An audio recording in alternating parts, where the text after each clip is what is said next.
रही है आवाज़? ठीक है, डन। हाँ जी, गुड आफ्टरनून स्टूडेंट्स। तो आज हम पढ़ेंगे इंग्लिश। तो आपकी इंग्लिश की फर्स्ट क्लास है या पहले भी हुई है? फर्स्ट, ओके, ठीक है। सो इंग्लिश क्या है कि इंग्लिश इज़ अ लैंग्वेज, मतलब कम्युनिकेशन के लिए यूज़ होती है। लिख देता हूँ मैं इंग्लिश, ENGLISH, इंग्लिश। जैसे हिंदी है, हाँ जी भाई, अब सेंटर मेरी तरफ। तो ये दिस इज़ अ लैंग्वेज, ये कब हुई थी स्टार्ट? ये हुई थी 5th सेंचुरी में। 5th सेंचुरी आपका जो जर्मैनिक ट्राइब्स थी, मतलब जर्मनी की कुछ ट्राइब्स थी जो आज ब्रिटेन है वहाँ पे रहती थी। तो वहाँ से इसका ओरिजिन हुआ इंग्लिश लैंग्वेज का। ठीक है। तो अब ये वर्ल्ड वाइड क्यों बोली जा रही है? वाई? बिकॉज ब्रिटेन ने क्या था, जो कॉलोनियल पावर था, मतलब वो काफ़ी सारी जो एशियन अफ्रीकन कंट्रीज थी उसको रूल करा था उसने। तो उन्होंने अपने ईज के लिए जो लोग थे उन सबको सिखा दी थी इंग्लिश लैंग्वेज, ताकि उनकी कम्युनिकेशन आसान हो जाए। ठीक है। इन्वेंट नहीं थी ये, एक डायलेक्ट था एक तरीके का। जर्मन ट्राइब्स थी, मतलब जर्मनी के कुछ कबीले के लोग थे जो ब्रिटेन के एरिया में, ब्रिटेन पहले एक वो था, खेत खूद थे उनके जर्मनी वालों के, तो वहाँ पे था बेसिकली। तो वहाँ से इसका ओरिजिन हुआ 5th सेंचुरी में। ठीक है।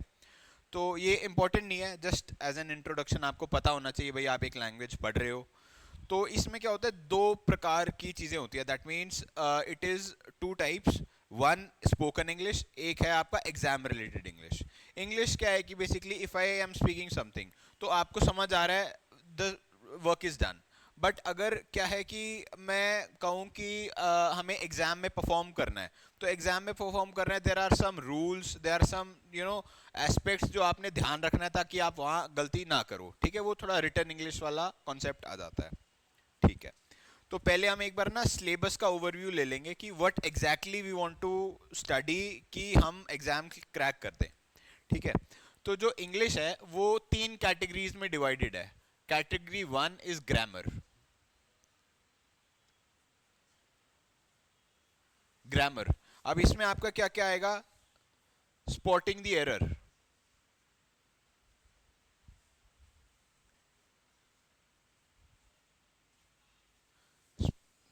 फिर आपका आएगा सेंटेंस इंप्रूवमेंट,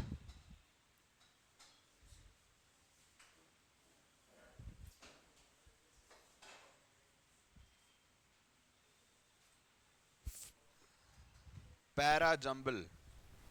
ये इसको साथ साथ नोट करते रहो आप, क्योंकि आपको एग्जैक्टली exactly पता होना चाहिए भाई, इतना करने से मेरा इंग्लिश का जो सिलेबस है वो रैप अप हो जाएगा।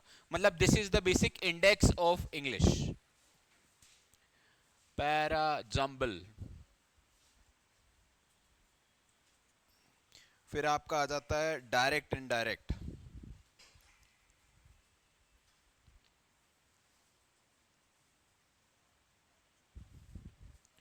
फिर आ जाता है आपका एक्टिव पैसिव।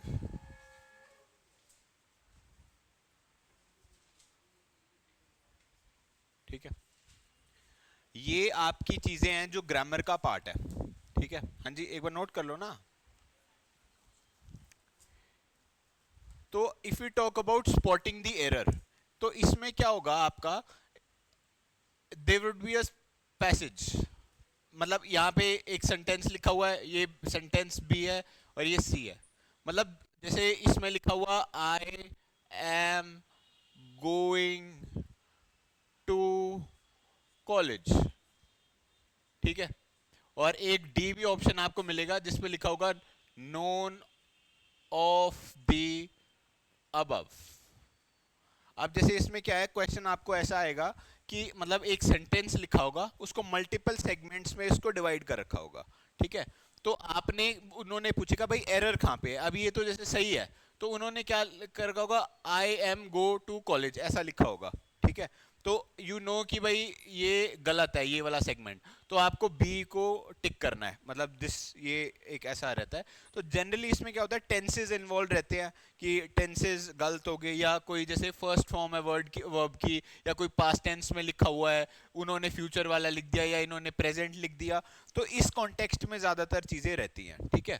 और इसमें ऐसी भी सिचुएशंस आती है, मैं जब अपनी प्रिपेयर कर रहा था तो मेरे को लगता था यार नोन ऑफ द अबव ना सिर्फ डेकोरेटरी है, मतलब चौथा ऑप्शन इनको और क्या दे तो इसलिए दे दिया, बट नहीं, मोस्टली कई बार ये भी हो जाता है, मतलब इफ देयर आर 5-6 क्वेश्चंस तो उसमें 2-3 में नोन ऑफ द अबव भी निकल जाता है।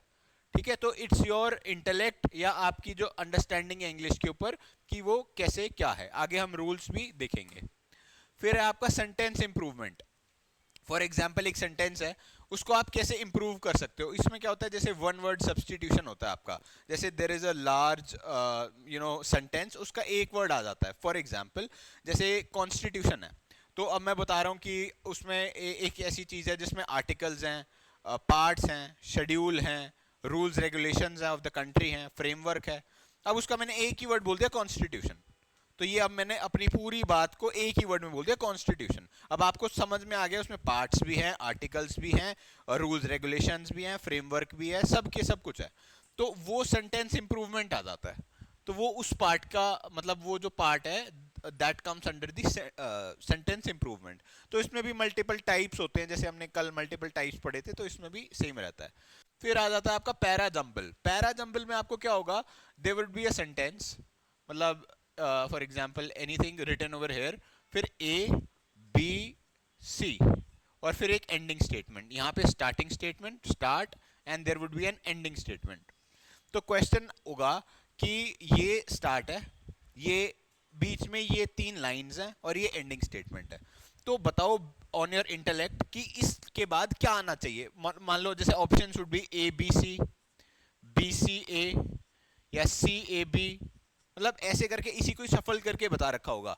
तो इसमें क्या होता है, इसका जो एंडिंग पॉइंट है वो किसी से रिलेटेबल होगा। अब जैसे यहाँ पे एंड लिखा हुआ है पहले ही, तो अब एंड तो आ ही नहीं सकता इनिशियली, या एंड में एंड लिखा होगा, तो वो उस हिसाब से आपने जब आप प्रैक्टिस करोगे तो आपको पता चल जाएगा कि भाई क्या प्रॉब्लम है और वो कैसे सॉल्व हो सकती है। ठीक है, ये आपका हो गया पैरा जंबल, मतलब पैराग्राफ को जंबल करके दे रखा होगा, उसको आपने करना है।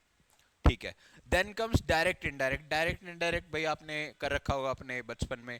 डायरेक्ट स्पीच, जैसे मैंने बोला कि आई लाइक हिज शर्ट, ठीक है, ये है डायरेक्ट स्पीच। आपने सुन लिया ये कि भाई मैंने इसको बोला, इसकी शर्ट की तारीफ करी, तो आप बोलोगे the sir said, the sir said, नहीं, the sir praised him, basically एक तरीके से वो इनडायरेक्ट स्पीच हो गई। या आप डायरेक्टली भी बोलो कि the sir said his shirt is good, तो वो इनडायरेक्टली आपने बोल दिया। तो जो डायरेक्ट स्पीच होती है ना, वो फर्स्ट पर्सन बोलता है आपको सेकंड पर्सन को। ठीक है, डायरेक्ट में जो फर्स्ट पर्सन है, मतलब मैं बोल रहा हूं इनको, और ये मेरे और इनके बीच में कन्वर्सेशन है, ये मेरे को बोलेंगे तो आपस दो आदमियों की conversation, this is direct speech. ठीक है, इनडायरेक्ट क्या होता है, कोई थर्ड पर्सन जो हमारी बात हुई, जैसे इन्वर्टेड कॉमास में होता है यूजुअली। अब जैसे मैंने इनको जो भी बोला वो एक इन्वर्टेड कॉमास में मेरे एक सेंटेंस था, वो मैंने इनको बोल दिया, आपने वो सुन लिया, आपने अपने फ्रेंड को कोट करना है कि इन्होंने क्या बोला, तो आप डायरेक्टली तो नहीं बोल सकते, तो वो पास्ट टेंस में बोलोगे। तो जो इनडायरेक्ट होगा, इनडायरेक्ट, तो that is always in past. Why? Because वो चीज हो चुकी है, आप होने के बाद उसको कोट कर रहे हो। और इसमें स्पीकर कौन सा होता है, थर्ड पर्सन, मतलब जिसने बोला, जिसको बोला, उनमें से कोई नहीं होता, कोई थर्ड पार्टी वो आगे बात बता रही होती है। ठीक है, तो ये होता है आपका डायरेक्ट इनडायरेक्ट। इसमें आपको जैसे होगा कि फॉर एग्जाम्पल एक सेंटेंस दे रखा होगा, और उसको कहा होगा कि convert it into indirect speech, तो मल्टीपल ऑप्शंस होंगे, उसमें से आपने जो करेक्ट होगा वो सेलेक्ट करना है। ठीक है, now comes active passive. Active passive पढ़ा है आपने? ठीक है, एक्टिव पैसिव में क्या होता है, basically active voice, passive voice. तो एक्टिव में कैसे होता है, बेसिकली एक सेंटेंस हम ले लेते हैं, जैसे the cat chased the mouse, the cat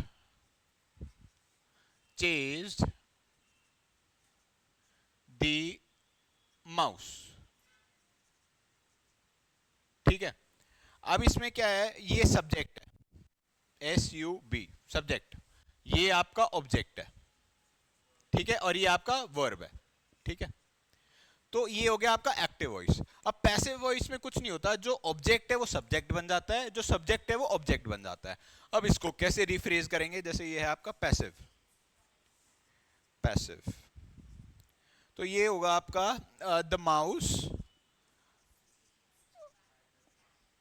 was chased by the cat. अब आपसे पूछें अब ये क्या है, ये सब्जेक्ट बन गया। अब ये पहले यहां ऑब्जेक्ट था, अब ये सब्जेक्ट बन गया, और चेस्ड आपका वर्ब है ही, और द कैट जो है वो आपका ऑब्जेक्ट बन गया। तो इन सिंपल वर्ड्स क्या है, जो आपका एक्टिव पैसिव है वो सब्जेक्ट और ऑब्जेक्ट को चेंज करता है, वर्ब रिमेन्स दी सेम। तो ये इसमें ध्यान रखने वाली चीज है।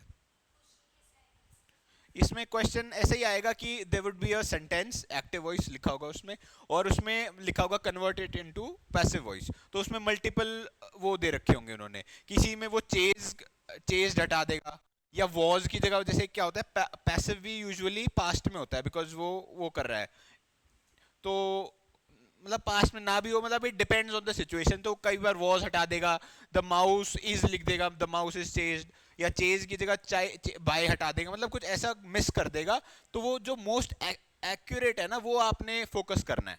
मतलब जैसे 4 है, अब उसमें क्या होता है कि आपको 2 सही लग रहे हैं, बट इसमें लिखा होता है सेलेक्ट द मोस्ट एप्रोप्रिएट, मतलब you have to take that sentence that is most appropriate, जो सही हो।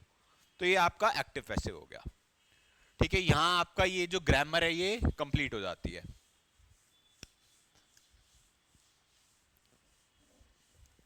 ठीक है, लिख लिया आपने ये।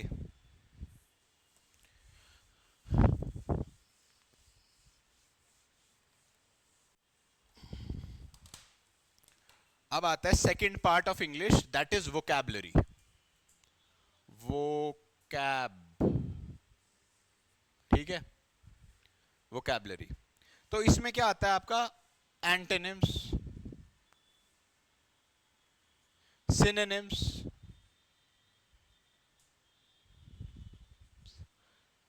और आपका इडियम्स एंड फ्रेजेस,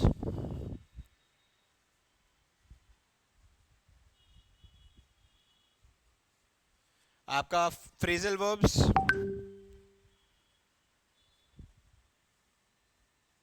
ठीक है, वन वर्ड सब्स्टिट्यूशन,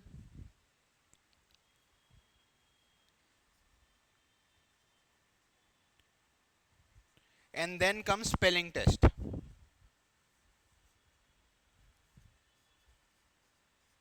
ठीक है, ये वोकैबलरी जो है आपकी इन चीजों में डिवाइडेड है। अब हम इसको एक एक करके देखेंगे। एंटोनिम्स क्या होता है, बताओ क्या होता है। ओपोजिट वर्ड, मतलब जैसे अप डाउन, अब इसको बोलते हैं भाई, अब अप डाउन है तो ओपोजिट ही क्यों नहीं बोलते थे, तो ये थोड़ा एक सोफिस्टिकेटेड है भाई, सिनोनिम एंटोनिम है ना, तो ऐसा। तो बेसिकली ओपोजिट होता है ये, ओपोजिट ऑफ द वर्ड। अगर हिंदी में बोले तो विलोम शब्द। ठीक है, हाँ जी, सो रहे हो आप? अच्छा भाई, लिख लो ना। तो सिनोनिम, सिनोनिम क्या होता है, सिमिलर वर्ड, मतलब सिमिलर वर्ड नहीं, similar meaning. If you talk in Hindi, पर्यायवाची शब्द, मतलब for example there is a word, उसका सेम मीनिंग का एक और वर्ड। ठीक है, फिर idioms and phrases, in Hindi भी से लोकोक्तियां, मुहावरे, है ना। तो ये जैसे एक एग्जांपल है, जैसे out of the blue, out of the blue, ये एक इडियम है। तो ये क्या होता है, इडियम्स एंड फ्रेजेस, भाई मैं नॉर्मल भी बोल सकता हूँ। अब इसका आउट ऑफ द ब्लू का मतलब होता है अनएक्सपेक्टेडली, अनएक्सपेक्ट,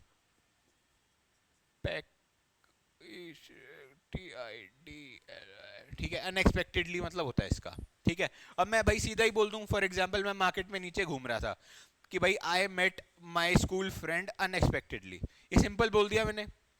बट अब भाई मैं इंग्लिश का स्टूडेंट हूँ, या मैं बहुत अच्छी एमएनसी में जॉब कर रहा हूँ, तो मेरे को थोड़ा फ्लारी लैंग्वेज यूज करना है भाई, थोड़ा लगे ना यार कोई बंदा था। तो मैं बोलूंगा कि I was last evening out of the blue, I found my school friend. ठीक है, अब मैंने बात वही बोली, बट थोड़ा आउट ऑफ द ब्लू, यार वो सोचेगा यार बहुत अच्छा है। तो ये ईडियम्स एंड फ्रेजेस थोड़ा सा टॉपिंग्स होता है, जैसे देयर इज अ केक, उस पर टॉपिंग ड्रेसिंग कितनी अच्छे से कर सकते हो, तो उससे आपका लेवल थोड़ा सा अप हो जाता है। तो ये एक ईडियम फ्रेज है, आप लिख सकते हो इसको, है ना। फिर आपका आ जाता है फ्रेजल वर्ब्स। तो फ्रेजल वर्ब्स क्या होते हैं, जैसे छोटे छोटे, जैसे कॉल ऑफ, ये एक फ्रेजल वर्ब है। जैसे फोन आई, काट दिया, कॉल ऑफ, तो ये आपका कैंसिल हो गया। फिर आपका bring up. Bring up, bring up का क्या मतलब होता है? मेंशन करना। फॉर एग्जांपल भाई आपने कोई मतलब कोई इशू है, मतलब आपने अपनी फैमिली में रेज कर दिया, you bring up an issue. मतलब फॉर एग्जांपल जैसे पार्किंग की कोई प्रॉब्लम है, तो आपने एक मीटिंग चल रही है तो वहां पे आपने इशू करी, you bring up an issue. तो ब्रिंग अप का मतलब होता है कि मेंशन करना किसी पर्टिकुलर मीटिंग में या कुछ में। ठीक है, इसका एक और एग्जांपल हो सकता है put off. Put off, put off का मतलब होता है पोस्टपोन करना या डिले करना। मतलब पोस्टपोन लिख लो कि जैसे the class was put off, that means the class has been postponed. अब मैं पोस्टपोन बोल दूंगा तो नॉर्मल लगेगा, अब पुट ऑफ लगेगा, अरे यार बड़ी अच्छी इंग्लिश है। तो ये थोड़ा सा एक डिफरेंशिएशन क्रिएट हो जाए और स्टूडेंट का थोड़ा लगे, तो that is something. One word substitution, अब जैसे मैंने आपको वो बताया था कॉन्स्टिट्यूशन का एग्जाम्पल, भाई आर्टिकल्स हैं, पार्ट्स हैं, शेड्यूल हैं, ये मल्टीपल चीजें हैं। मेरे को एक बहुत लंबी चौड़ी बात बतानी पड़ेगी इफ आई वांट कि मैं आपको कॉन्स्टिट्यूशन बताऊं। उसका मैंने एक ही वर्ड बता दिया, कॉन्स्टिट्यूशन, तो आपको समझ में आ गया ठीक है भाई ये सब कुछ इसमें इंक्लूडेड है। तो one word substitution is there is a large large phrase about anything, तो उसका एक ही वर्ड, वन वर्ड सब्सटीट्यूट। ठीक है, फिर स्पेलिंग टेस्ट क्या है? स्पेलिंग टेस्ट क्या होता है कि इसमें आपने जो स्पेलिंग टेस्ट अपने डिक्टेशंस जो होती थी आपकी फर्स्ट टू फिफ्थ, तो वैसा सही होता है ये।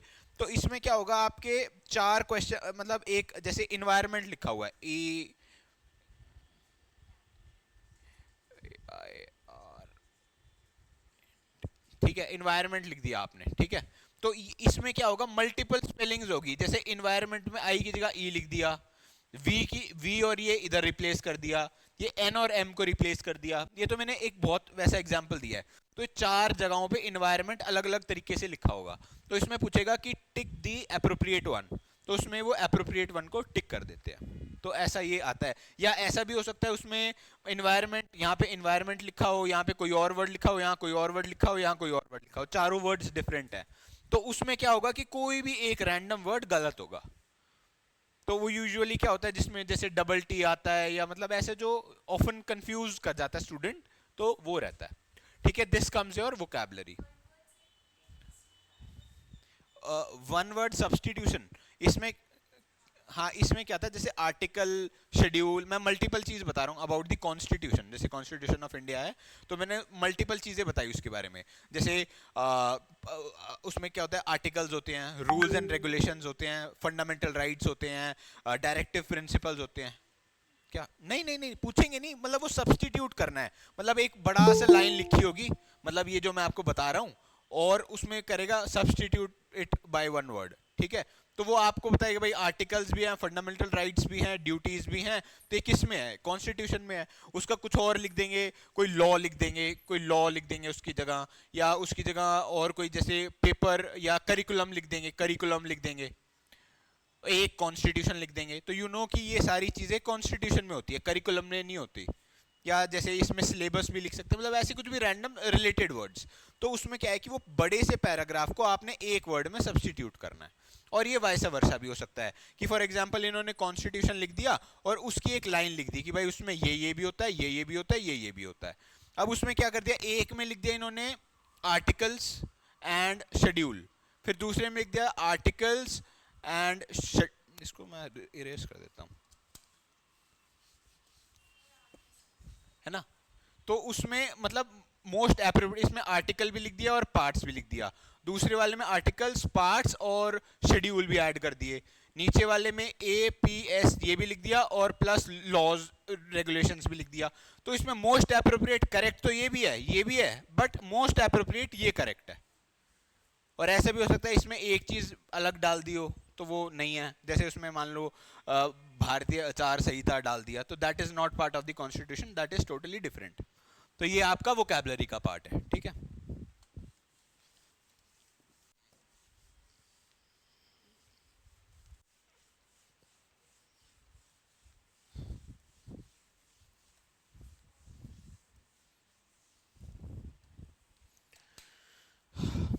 Now comes the third part, ये है आपका रीडिंग कॉम्प्रिहेंशन।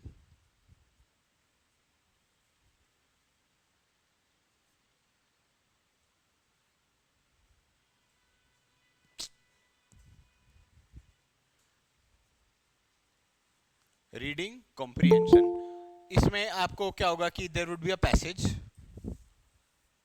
ठीक है, पैसेज होगा, उसके ऊपर क्वेश्चंस पूछ रखे होंगे। इसमें जनरली क्या होगा कि 3 क्वेश्चंस आते हैं, या कभी कभार 5 तक भी चला जाता है ये, कि वो पैसेज सेम रहेगा और उसको लिखेगा कि for answering this question refer to the paragraph. तो ऐसे करके वो 3 से 5 वेरी करता है, मतलब डिपेंडिंग अपॉन द एग्जामिनर या एग्जाम जो आप लिख रहे हो, ठीक है। फिर एक इसमें क्लोज टेस्ट होता है, क्लोज टेस्ट, ये भी एक तरीके का अनसीन पैसेज की तरह होता है।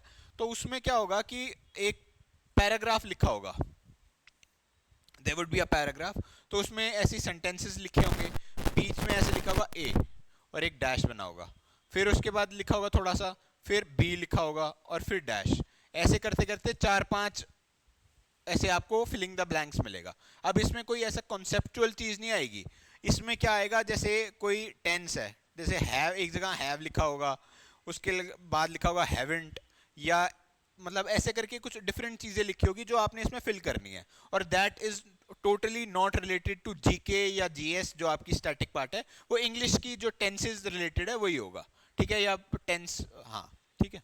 तो ये आपके जो 3 एस्पेक्ट्स हैं इंग्लिश के, ये यहाँ कंप्लीट हो जाते हैं। तो your whole syllabus, be it SSC exam या कोई भी कॉलेज एग्जाम, सीयूईटी, मतलब एनी एग्जाम, ये इसी के अराउंड रिवॉल्व करता है। इसकी क्या होता है कि depending on the exam quality, मतलब if you are giving after 12th तो उसकी एक अलग लेवल है, आफ्टर ग्रेजुएशन एक अलग लेवल है, and if you are doing at masters level उसका एक अलग लेवल है। तो वो चीजें यही रहती है, चीजें रिमेन्स द सेम, बट उसमें थोड़ा सा डिफिकल्टी लेवल इंक्रीजेस, ठीक है। ये आपका हो गया सिलेबस ओवरव्यू। अब पहला क्वेश्चन ये आपको ना किसी शिफ्ट में पक्का मिल जाएगा आपके में, who is the father of English.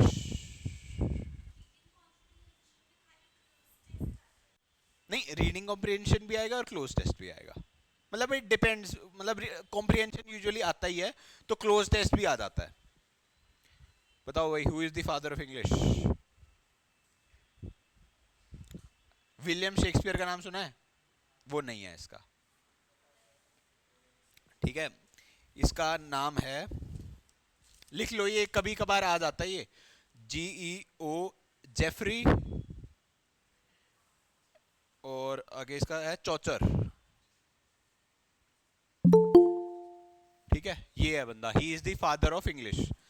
और ये क्या होगा कि इसमें पूछ लेगा कि, और पहला ऑप्शन उसमें विलियम शेक्सपियर लिख देगा, तो जिसको नहीं पता उसने अरे एक ही बंदा पता है विलियम शेक्सपियर, उस पर टिक कर देगा, तो दैट इज रॉन्ग, ये फादर ऑफ इंग्लिश ये है बंदा। अब विलियम शेक्सपियर कौन है? William Shakespeare is father of modern English literature. William Shakespeare,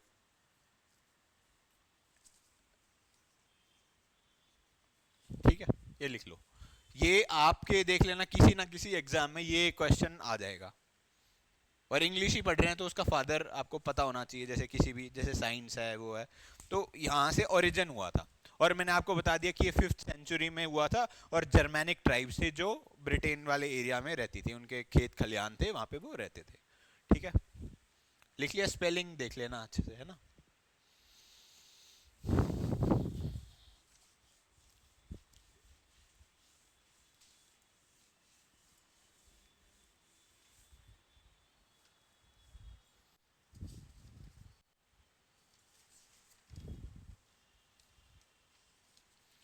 अब क्या है, हम स्टार्ट करते हैं वोकैबलरी। मैंने मल्टीपल चीज बताई थी ना, तो वोकैब, तो जो वोकैब है ना, वोकैबलरी मीन्स क्या होता है, जो डिक्शनरी में है वो वोकैबलरी होती है। वोकैबलरी मीन्स आपके जितने अच्छे अच्छे वर्ड्स आपको पता हैं, जो इंग्लिश वर्ड्स हैं, वो जितने स्ट्रॉन्ग है, योर वोकैबलरी स्ट्रॉन्ग, ठीक है। इससे ग्रामर का कोई रिलेशन नहीं है, this is totally depending on words. तो इसमें 2 टाइप से होती है, मतलब याद करने का तरीका। एक होता है रूट वर्ड, रूट वर्ड। दूसरा होता है निमोनिक्स, पर इसकी स्पेलिंग होती है MEMONICS, मेथड। ठीक है, ये दो हैं, लिख लो आप इसको। ये निमोनिक्स पे बाद में आएंगे, पहले हम देखेंगे रूट वर्ड।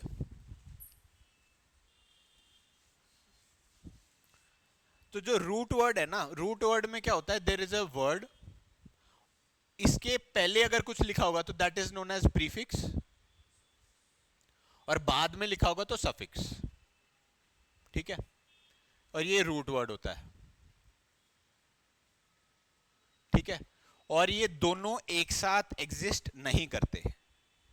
ठीक है, अब प्रीफिक्स में देखें, जैसे डिस है, इसका मतलब होता है नॉट या अवे। ठीक है, दिस इज अ प्रीफिक्स, हम प्रीफिक्स पहले, सफिक्स पे बाद में आएंगे। अब डिस से क्या बन सकता है आपका, डिसएग्री। ठीक है, डिसऑनेस्ट। ठीक है, और क्या बन सकता है आपका, डिसरिस्पेक्ट। ठीक है, तो इसमें क्या है कि देखो, जो रूट वर्ड है, रूट वर्ड क्या है, ये एग्री, ऑनेस्ट, रिस्पेक्ट। तो इसमें क्या है कि आपने, अगर आपको प्रीफिक्स पता है, प्रीफिक्स का मतलब पता है, तो आप पता कर लोगे भाई ये उसका नेगेटिव वर्ड है।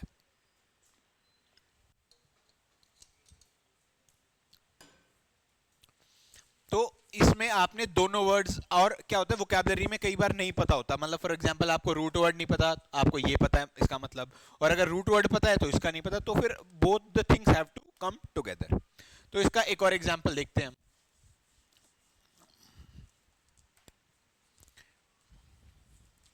इसका होता है, मान लो को का मतलब होता है विद या टुगेदर। ठीक है, इसका एग्जाम्पल क्या बनेगा, जैसे को पायलट।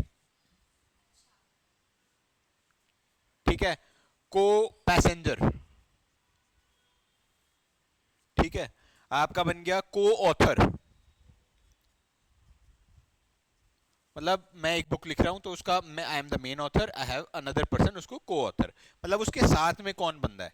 तो आपको को पता चल गया, अब आपको किसी के आगे भी जैसे ऐसे को लिखा होगा तो उसने बोलो वो, जैसे एक और आप लिख सकते हो नॉर्मल, कॉपरेट, CO और ऑपरेट। भाई ऑपरेट तो मैं अकेला कर रहा हूं, कॉपरेट भाई सारे आके यार कॉपरेट कर दो। तो उसका क्या है, root word, there is a prefix and the root word. तो इसमें क्या होता है, आसानी हो जाती है कि उस वर्ड का मीनिंग समझने में। ठीक है, इसका और एग्जांपल्स देखते हैं।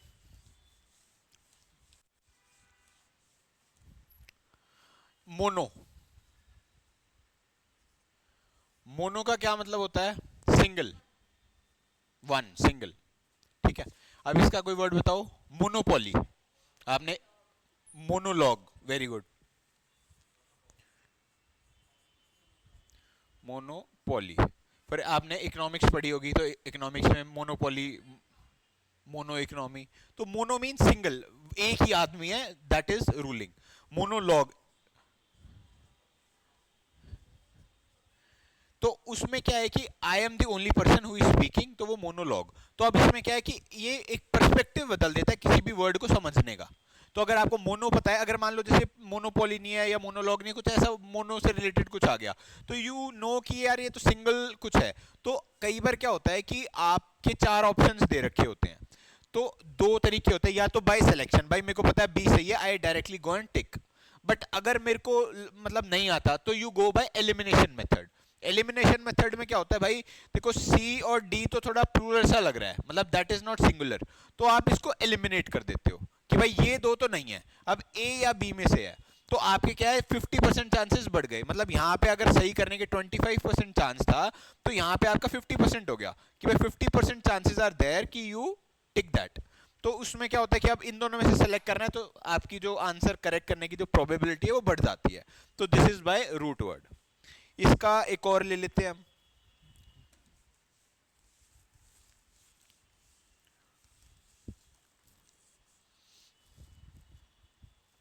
टेली।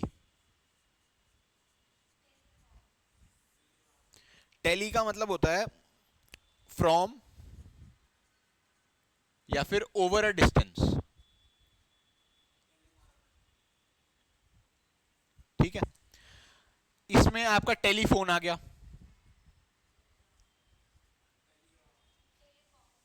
टेलीकॉम आ गया, टेलीग्राम आ गया। ठीक है, आपका टेलीविजन आ गया। ठीक है, और क्या आ सकता है बताओ? नहीं नहीं, वो टेलर वो अलग है, ये टेली है ना, टेली वर्ड है। तो ये इसका प्रीफिक्स है, और root word is this, this is the root word. इसमें और आ जाता है आपका टेली मेडिसिन। जैसे अभी कोविड में हुआ था कि जैसे फॉर एग्जांपल एक डॉक्टर है, आपने उसे वीडियो कॉलिंग पे बात कर ली और उसने आपको मेडिकल प्रिस्क्रिप्शन दे दिया, तो दैट कम्स टेली मेडिसिन। नहीं, हाँ, ऑप्शंस में क्या है, ये वोकैबुलरी को समझने का तरीका है, ऐसा कुछ आएगा नहीं आपका। ये बस मैं आपको वोकैबुलरी लर्न करने के लिए या वोकैबुलरी को समझने के लिए बता रहा हूँ। ऐसा कुछ आएगा नहीं कि भाई टेली आ गया बताओ इसका टेलीफोन ग्राम, नहीं। ये तो क्या है कि जैसे कोई भी वर्ड आया कि फॉर एग्जांपल एंटोनिम सिनोनिम है, तो यू नो कि इसका कैसे क्या करना है। तो आपको अगर उसका वर्ड का मीनिंग पता होगा या उसके प्रीफिक्स का या सफिक्स का मीनिंग पता होगा, तो आप उसको आसानी से कर सकते हो। तो दीज आर दी थिंग्स जो हमें प्रीफिक्स में पढ़ना है। Thank you.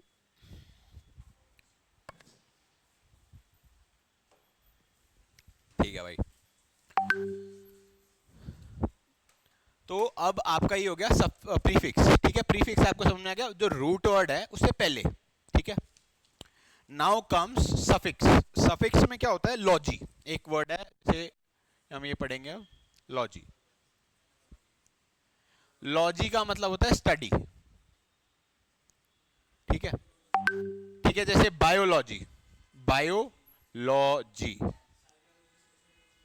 Sociology, geology. ठीक है, और क्या हो सकता है आपका? इकोलॉजी। तो मतलब आपके किसी भी वर्ड के पीछे लॉजी लग गया तो that is the study, study of that particular thing. तो ये भी आपका समझने का एक तरीका हो गया भाई, सफिक्स है तो that is done in a certain way. तो root word is this and this is the suffix. तो ये आपका मीनिंग समझने के लिए आसान होता है।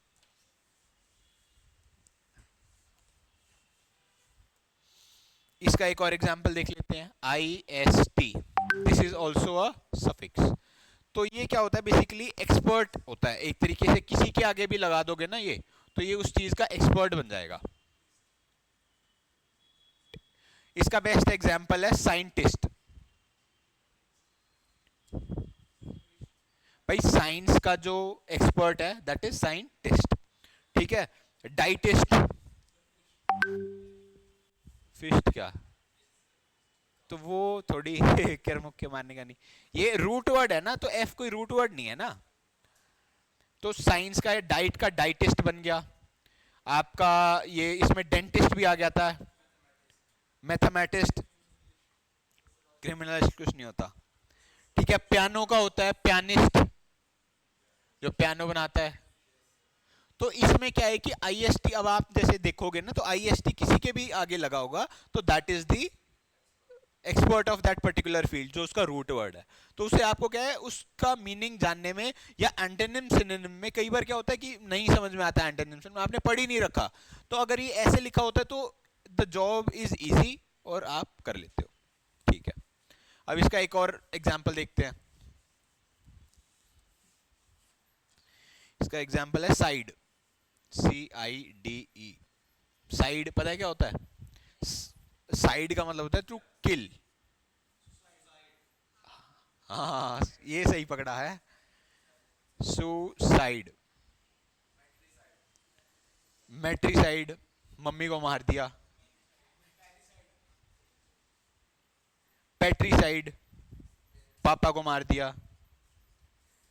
तो इसमें क्या है, सुसाइड इज सेल्फ, सू जो वर्ड है that is self, matri is mother, this is father, ठीक है। और ये साइड जो है आपका वो है, अब भाई भाई को मार दिया, फैक्ट्री साइड,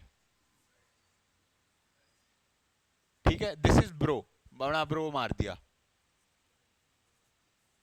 ठीक है, फैक्ट्री साइड। अब आपने इसमें इंसेक्ट मार दिया, पेस्टिसाइड,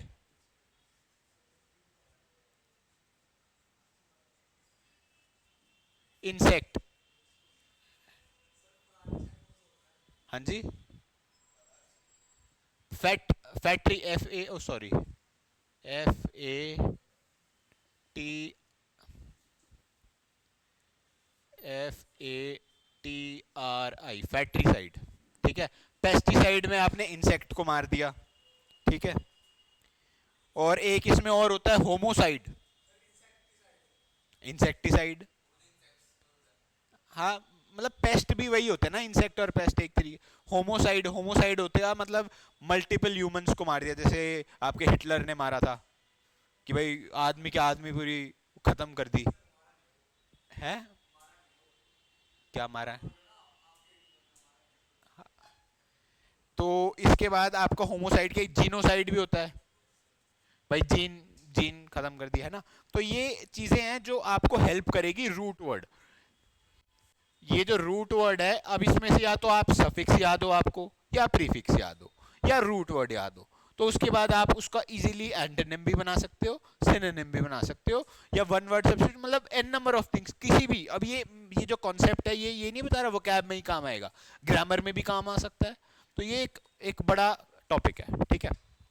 लिख लिया ये आपने सारा, है ना? नहीं लिखा, लिख लो भाई, फटाफट लिखो। फिर इसके बाद हम निमोनिक्स मेथड पे जाएंगे।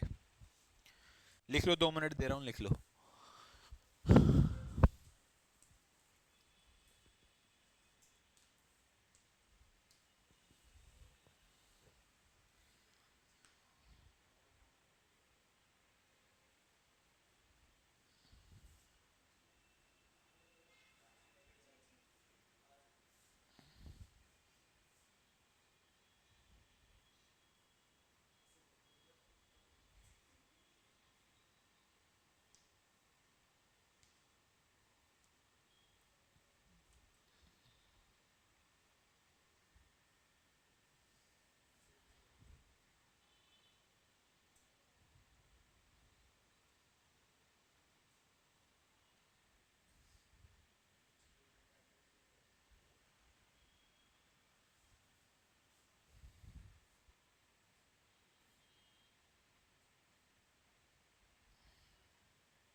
लिख लिया,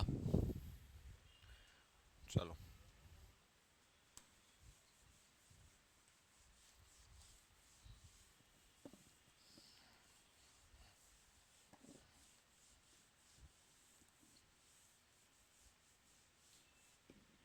तो ये आपका रूट वर्ड हो जाता है कंप्लीट।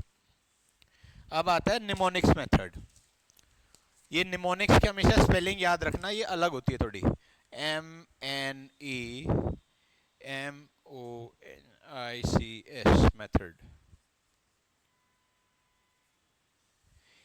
अब निमोनिक्स मेथड क्या होता है, एक तरीके का, मतलब आप अपनी डायलेक्ट में या किसी उसमें उसका एक रिलेटेबल वर्ड बता देते हो, जिससे उसका मीनिंग आसान हो जाता है। जैसे फॉर एग्जाम्पल, एक वर्ड है एक्सटॉल,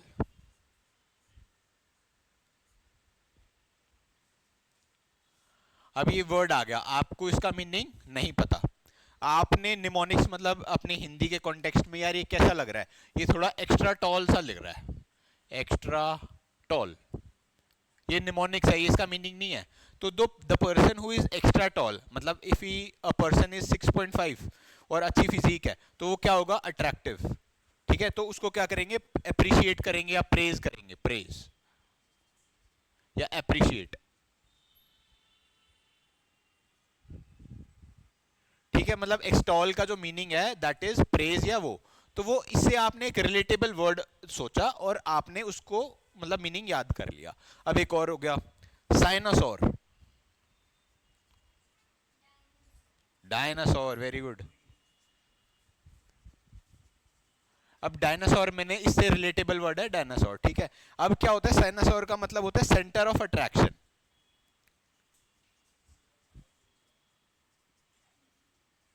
क्या नहीं समझ में आया? अरे साइन मतलब ये आपने ये मतलब ये पर्सन टू पर्सन वेरी करता है, आप इसका कुछ और बना लो। इसका जो मीनिंग है वो ये है, सेंटर ऑफ अट्रैक्शन है। तो अब मैंने मैंने सोचा यार साइनासोर और डायनासोर ना रिलेटेबल है, ये इसका मीनिंग नहीं है, एक्स्ट्रा टॉल भी इसका मीनिंग नहीं है। ये मैंने एक अपने पर्सपेक्टिव से मतलब यार ये एक्सटॉल एक्स्ट्रा टॉल जैसा सा लग रहा है। हाँ, इससे क्या होगा, आपको मीनिंग याद रहेगा। अब जैसे मैंने आपका साइनासोर बता दिया, आपने साइनासोर का डायनासोर एग्जांपल दे दिया, तो आप एकदम डायनासोर मन में आएगा और आपको ये जो मीनिंग है ना वो याद हो जाएगा। अब डायरेक्टली मैं 10 बता दूं, उसका वो है क्या बोलते हैं, 10 मीनिंग्स आगे लिखे हुए हैं, तो उनको लर्न करना थोड़ा डिफिकल्ट हो जाता है। तो निमोनिक्स क्या है कि ये एक तरीके का मेथड होता है, this varies on person to person. For example मेरे को साइनासोर से डायनासोर आया, उनको साइनासोर से डायनासोर आया, आपको कुछ और आ सकता है। मतलब इट डिपेंड्स कि भाई आपका जो रीजनल डायलेक्ट क्या है। भाई किसी का भोजपुरी हो सकता है, किसी का हिंदी हो सकता है, किसी का कोई साउथ तमिल तेलुगु हो सकता है। तो उससे रिलेटेड आप कुछ बना लो कि मतलब उससे रिलेटेबल वर्ड है और उसका मीनिंग ये हो जाता है। अब जैसे और देखते हैं हम,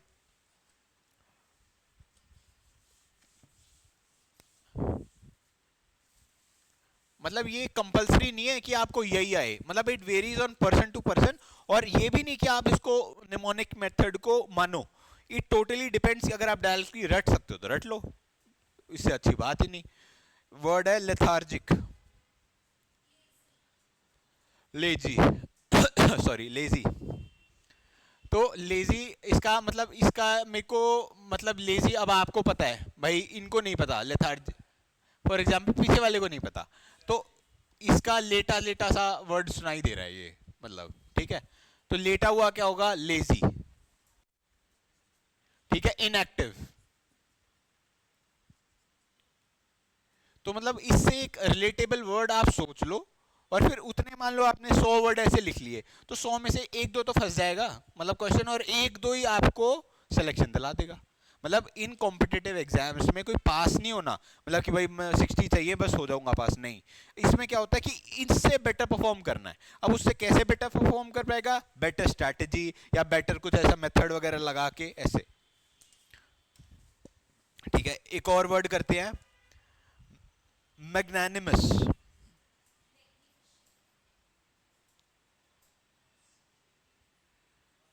ठीक है, अब इसको देख के क्या लग रहा है, मतलब कोई एक, हाँ जी, इसका मैग्नानिमस का मैंने बनाया महान। ठीक है भाई, है क्या लुमिनस, महान। अब इसका जो मीनिंग होता है दैट इज जेनरस या फॉरगिव करना, मतलब माफ करना एक तरीके से। तो भाई जो महान आदमी है वही माफ कर सकता है, फॉरगिव या फिर जेनरस। ठीक है, तो ये एक तरीके का एक तरीका है जो वोकैबलरी को लर्न करने में आसान बना देता है और इंटरेस्टिंग बना देता है। ठीक है, अब मैग्नानिमस कभी भी आएगा, मैग्नानिमस कभी भी आएगा तो आप उसको महान, मतलब आप कुछ भी बना सकते हो अपने, है ना। तो this will make the English vocabulary easy, interesting और स्कोरिंग। ठीक है, यहां पे हो जाता है आपका वोकैबलरी कंप्लीट। हाँ जी, ये क्वेश्चन नहीं ना, ये तो सिर्फ लर्न करने के लिए है, बिकॉज ये कहीं पे भी यूज हो सकता है, ये क्वेश्चन नहीं आएगा ऐसा।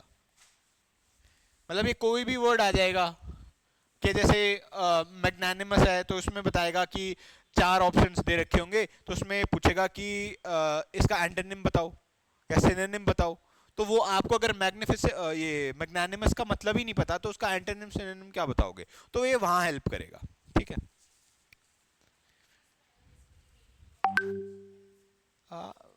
मतलब कहीं पे भी आ सकता है, आई एम नॉट सेइंग कि वहां आएगा, कहीं पे भी आ सकता है, ओवर द इंग्लिश कहीं पे भी आ सकता है।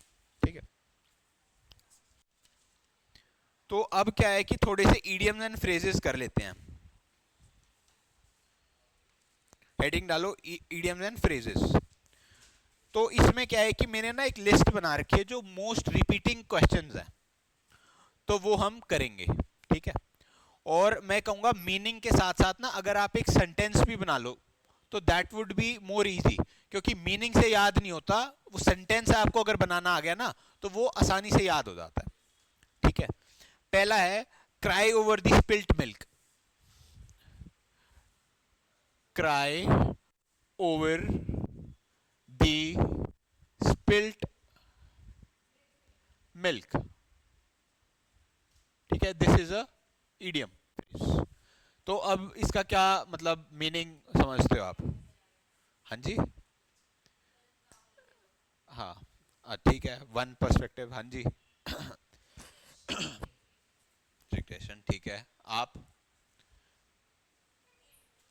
तो इसका क्या मतलब होता है, मान लो किसी का दूध छिड़ गया, गिर गया, ठीक है, अब उस पर रोने से कोई फायदा नहीं है।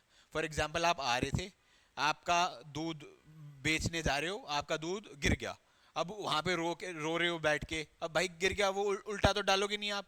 तो there is no worth crying on the spilt milk. इसका मीनिंग होता है, लिखो, to complain about a loss in past.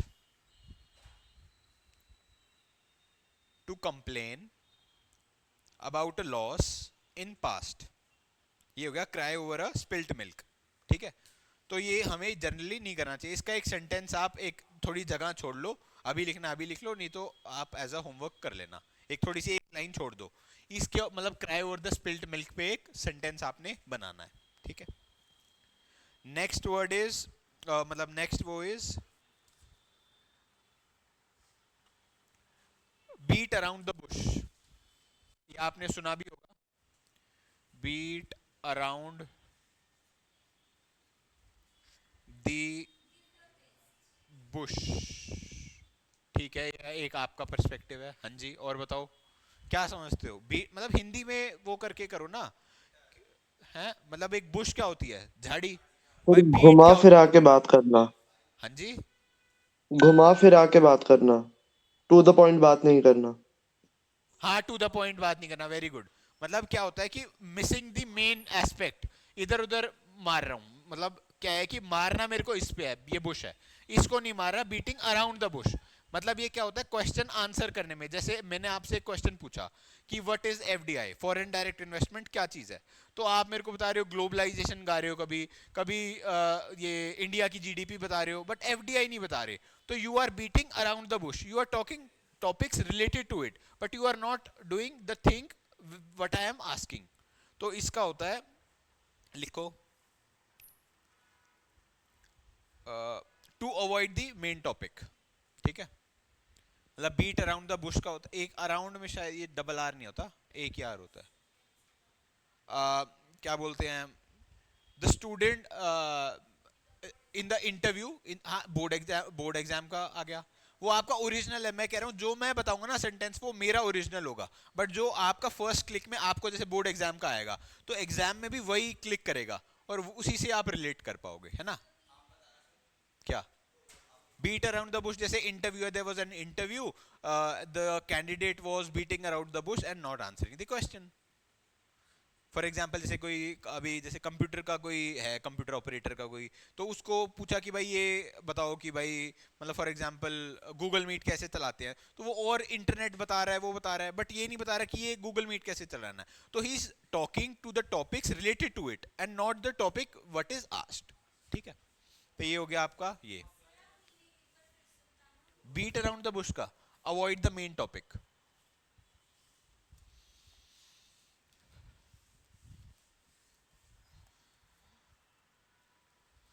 Gate out of hand, out of hand, ये ये ठीक है, एक आपका पर्सपेक्टिव है, हाथ से निकल जाना is another.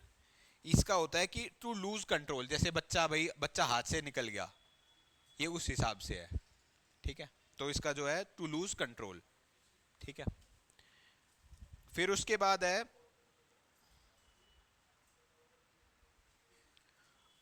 Don't count the chicken before they hatch. Don't count the chicken before they are hatched. तो इसका क्या मतलब हुआ, एक हिंदी में मेरे को समझाओ. ठीक है. हाँ जी, क्या बता रहे थे आप? खाली पुलाव मत बनाओ, ठीक है. तो इसका मतलब हिंदी मीनिंग मेरे को ये समझ में आ रहा है भाई, एक अंडा है, वो अभी मुर्गी बनी नहीं, और आप उसको काउंट मत करो कि वो मुर्गी बनेगी भी या नहीं बनेगी. तो इसका रियल लाइफ एग्जांपल है कि जैसे आप अभी कॉलेज के लिए प्रिपेयर कर रहे हो, ठीक है, आप, और फिर आप ख्याली पुलाव बना रहे हो कि मेरी प्लेसमेंट हो जाएगी, मेरे को इतने लाख का पैकेज मिल जाएगा, फिर मैं फॉर्च्यूनर लूंगा. तो अभी आप इस स्टेज पे हो और आप सोच रहे हो ये वाली चीज. तो अगर आपने ये सोच रहे हो तो आप अपना प्रेजेंट ही लॉस कर रहे हो. ठीक है, प्रेजेंट लॉस कर रहे हो. तो आपका अगर कॉलेज में ही एडमिशन नहीं हुआ तो आप ये फॉर्च्यूनर तो आपकी सपना ही रह गया. तो इसका मतलब है don't count the chicken before they hatch. That means you have to think, work in present and not in the future. मतलब ज्यादा सोचना नहीं है.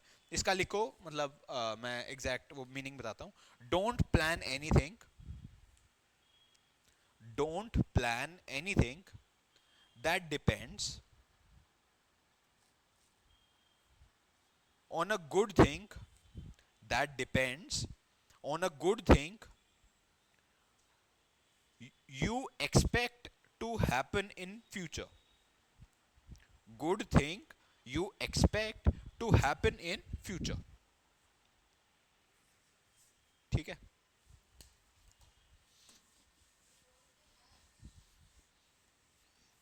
हाँ जी.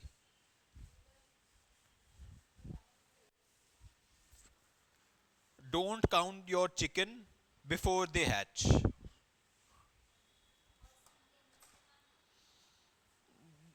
जैसे ये एक तरीके का फ्रेज ही है, ये पूरा सेंटेंस ही है एक तरीके से. मतलब you don't have to plan anything before it is done.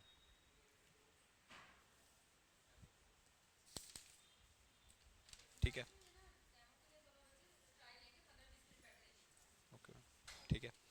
So another idiom phrase is no pain no gain. ये आपने जिम में बहुत देखा होगा.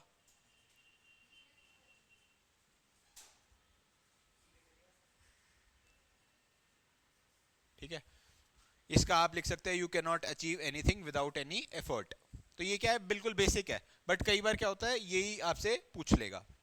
ठीक है. You can't achieve anything, you can't achieve anything without effort. ठीक है. अभी हम ना ईडियम फ्रेजेस कर रहे हैं. ठीक है. और जो उसको निमोनिक्स की तरह, निमोनिक्स मींस एक ऐसा मेथड जो रिलेटेबल सेंटेंसेस बना के आप उसका मीनिंग समझ सकते हो. ठीक है.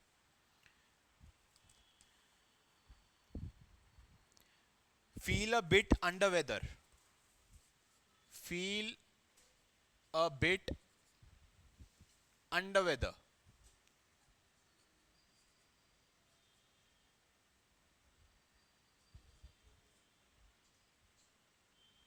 हाँ जी. मतलब सोचो कुछ. हाँ जी, अंडर वेदर, WEATHER, वेदर वाला वेदर, मौसम.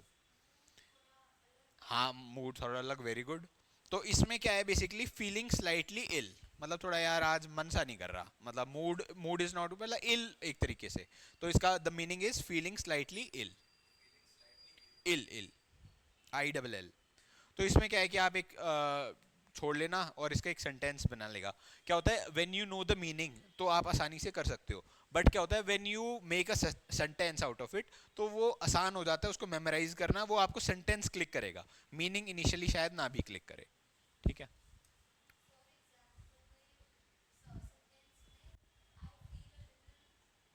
जैसे आप लिख दो Mike, Mike was feeling bit under weather during the exam.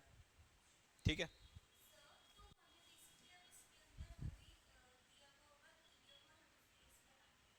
नहीं, बनाना नहीं है, ऐसे लिखा होगा.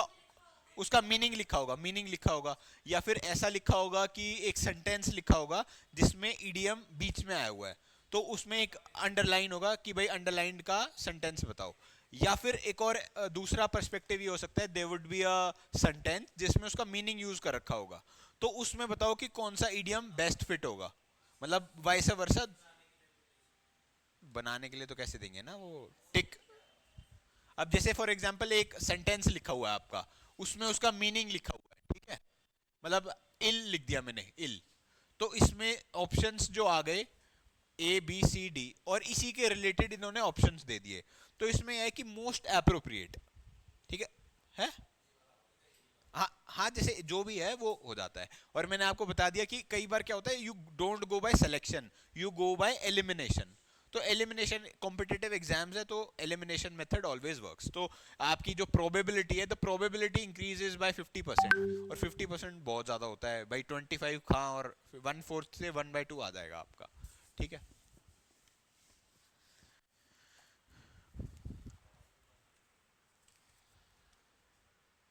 फिर एक वो आउट ऑफ द ब्लू, मैंने आपको इनिशियली जो बताया था वो लिख लो, वो भी एक बहुत बार रिपीट होता है, out of the blue, that means unexpectedly. जैसे I met my school friend out of the blue last evening.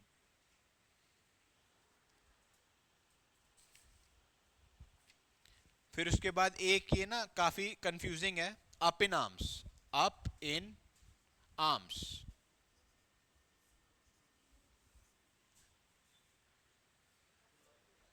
हाथों में उठा, अच्छा, और ये आपका पर्सपेक्टिव है, मेरी गलती नहीं है, हाँ जी, आप बताओ क्या मतलब, एक थोड़ा रैंडम गिव अप करना, ठीक है, आप बताओ, मतलब और कोई मतलब सिलेंडर, ठीक है, नहीं, इसका मतलब है वेरी एंग्री, मतलब जैसे मेरे पापा को गुस्सा आ गया, उन्होंने घर सर पे उठा लिया, अप इन आर्म्स, ठीक है, तो इसका मतलब है वेरी एंग्री। तो मोस्ट ऑफ द केसेस में बच्चा वेरी एंग्री तो सोचता ही नहीं, मतलब, बट अगर आपको पता है इसका वो है, तो you tend to do it.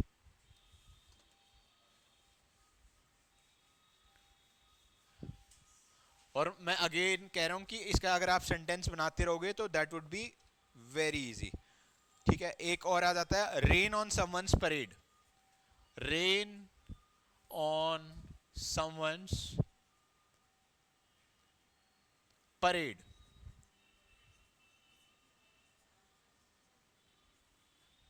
हाँ जी, मेहनत खराब कर देना, ठीक है, हाँ जी, बनता बनता काम बिगड़ जाना, ठीक है, हाँ जी, ठीक है। तो इसका बेसिकली क्या होता है कि रूइन समवंस प्लान और मूड, है ना। हाँ एग्जैक्टली exactly, आपने वही बोला, ruin the plan, RUIN, someone's plan और मूड, ठीक है। फिर आता है आपका fit as fiddle, fit as fiddle, ये भी बहुत रिपीटिंग है। हाँ, हाँ जी, क्या परफेक्ट, हाँ मीनिंग इसका मतलब पहले इसका सोचो हिंदी में क्या, फिडल क्या होता है, पहले फिडल बताओ क्या होता है। फिडल क्या होता है, नहीं नहीं नहीं, फिडल क्या होता है, एक तरीके का म्यूजिकल इंस्ट्रूमेंट होता है, जैसे गिटार होता है, वायलिन होता है, ऐसे ही एक तार सितार जैसा सा होता है ना, तो वैसा सा होता है फिडल। तो फिडल की जो तार है, फॉर एग्जांपल अ गिटार, तो उसकी तार अगर बिल्कुल एक्यूरेट नहीं होगी तो वो ढंग से बजेगा नहीं, तो वो फिडल मीन्स बिल्कुल परफेक्ट, मतलब एब्सोल्युटली फाइन। इसका एग्जैक्ट मैं बताऊं तो in good health, in good health, कह रहे Mike was fit and fiddle after the doctor's visit, ठीक है।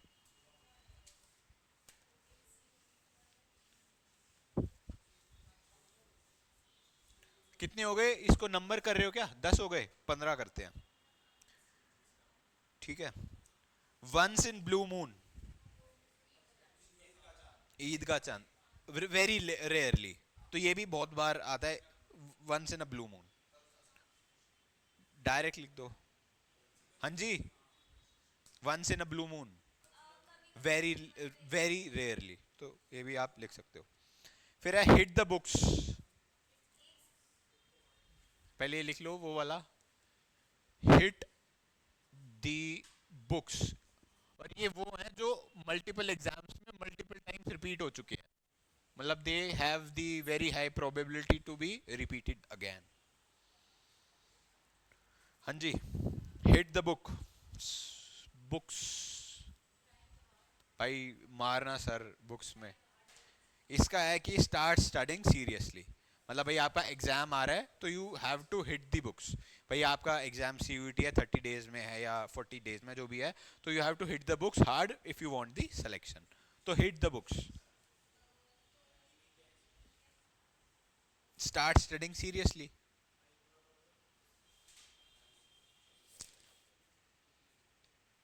फिर आपका आ जाता है एक मिस द बोट। हाँ जी, miss the boat, miss the boat, miss the boat, to miss a opportunity, opportunity, ठीक है। जैसे ट्रेन मिस हो गई, यू मिस अ ट्रेन, तो ऐसे मिस अ बोट, ठीक है।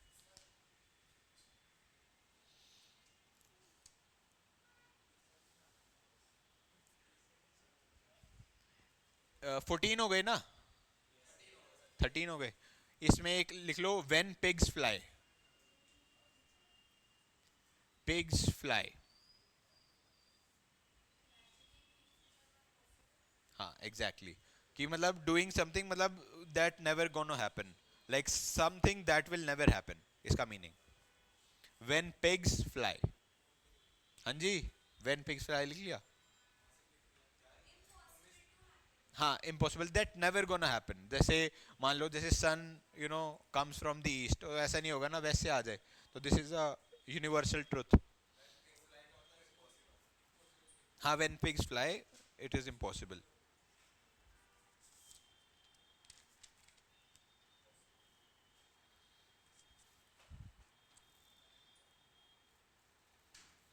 एक इसमें और हो जाता है, ये 15th है ना आपका, on cloud 9।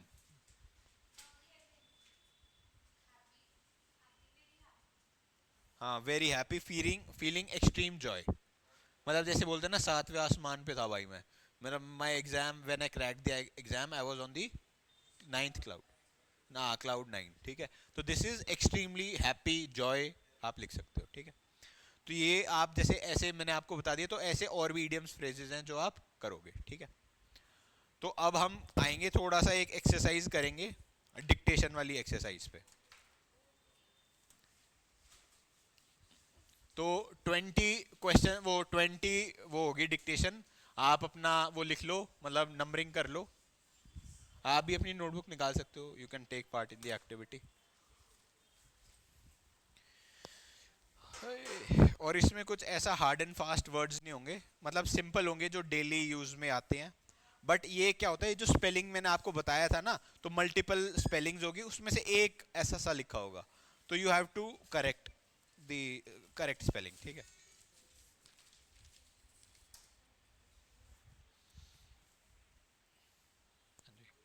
So the first word is 40, 40, 40।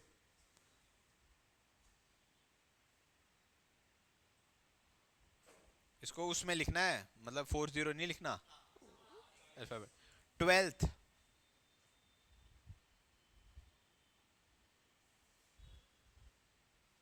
Brochure, the third word is brochure, ठीक है। लिख लो, मतलब जैसे आ रहा है वैसे लिख लो, ठीक है।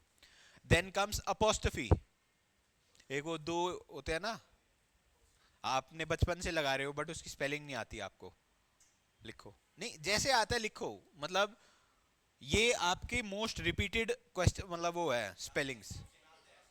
हाँ हाँ, अरे अपोस्टफी आप बचपन से लगा रहे हो, उसकी स्पेलिंग आ जाएगी अपोस्टफी, मतलब वो मल्टीपल अलग अलग उसमें है ना, तो आ सकता है।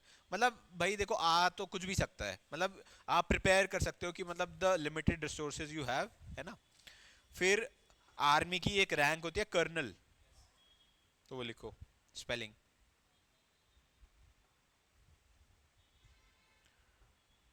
देन कम्स ल्यूटिनेंट, लेफ्टिनेंट बोलते हैं, तो स्पेलिंग उसको इंग्लिश में ल्यूटिनेंट बोलते हैं,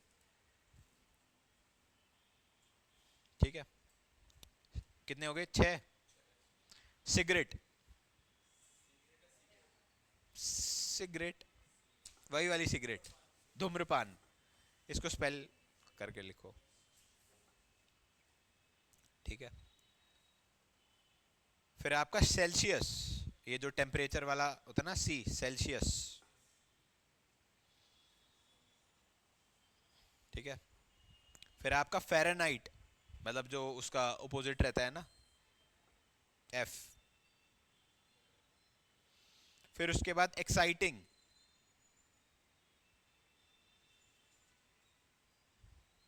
ठीक है, लिख लिया एक्साइटिंग। कौन सा वर्ड था ये? 10 हो गए, ठीक है। ठीक है, जिम्नास्टिक्स,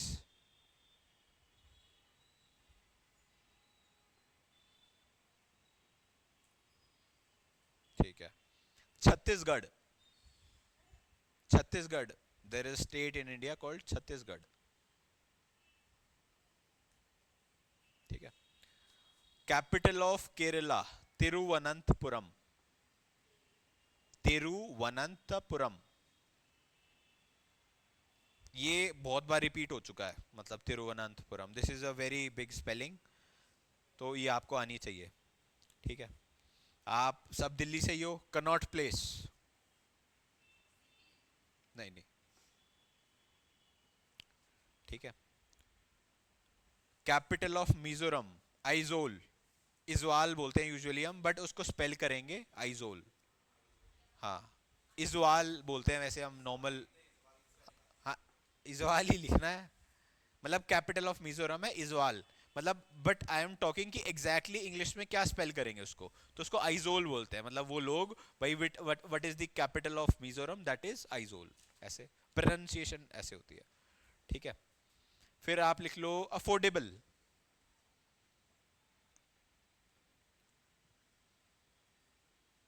ठीक है। फिर लिख लो निमोनिया, निमोनिया एक बीमारी होती है ना, बच्चों को हो जाती है, तो दैट इज ऑल्सो समथिंग बहुत रिपीट होता है ये। फिर आप लिख लो ब्रेन हैमरेज, ब्रेन हैमरेज,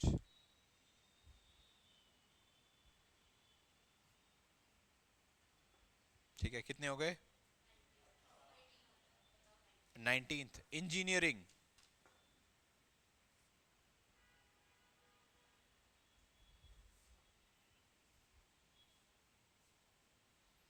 लिखिए इंजीनियरिंग।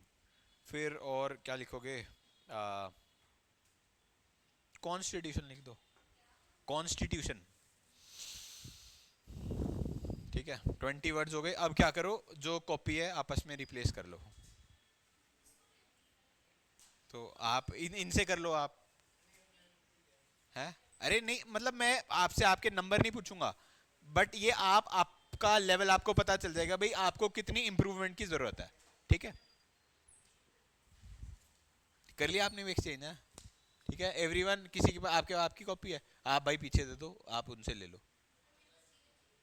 हैं? अरे वो बात तो वही पड़ेगी ना।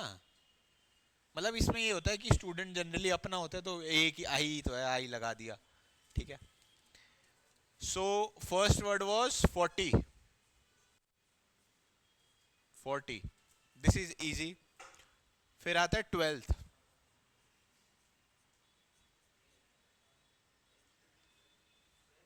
12th, ये ऐसे ये आपका मैं बताऊं यूपीएससी लेवल तक के एग्जाम में भी आ जाता है ये। 12th इसकी स्पेलिंग बच्चों को ही नहीं आती, और सबसे आसान है, 12th करके ही आए हो आप लोग अभी। फिर था आपका ब्रोशर,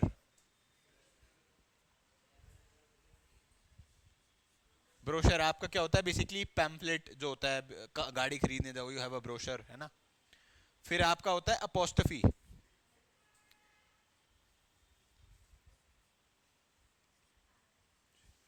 ये होता है अपोस्टफी, ठीक है। ये किसी का सही हुआ अपोस्टफी? चलो वेरी गुड। कर्नल,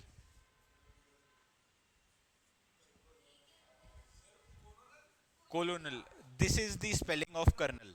हाँ तो कर्नल, नहीं, ना ना, आप देखोगे ना तो इसमें जो होता ये है, बट बोलते कर्नल है ना, तो दिस इज द स्पेलिंग। फिर लेफ्टिनेंट, उसको ल्यूटिनेंट भी बोलते हैं, मतलब जो मैंने आपको बोला था।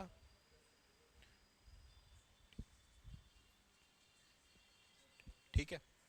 फिर सिगरेट,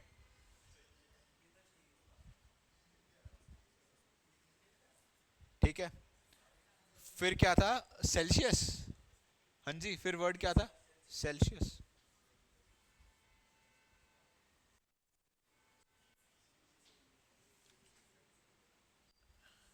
ठीक है। फिर था फ़ारेनहाइट।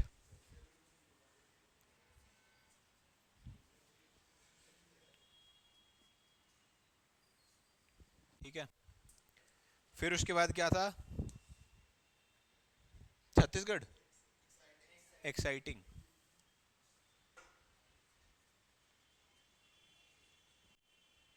ठीक है। और फिर इसके बाद जिम्नास्टिक्स।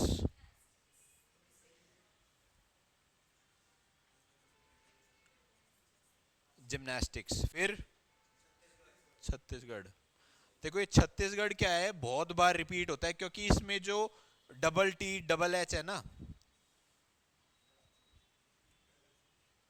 ये है स्पेलिंग छत्तीसगढ़ की। तो इसमें क्या होता है, यूजुअली आपको जो चार वो मिलेंगे ना, किसी में एक एच लगा देगा डबल टी लगा देगा, किसी में डबल एच सिंगल टी लगा देगा, किसी में सिंगल एच सिंगल टी लगा देगा।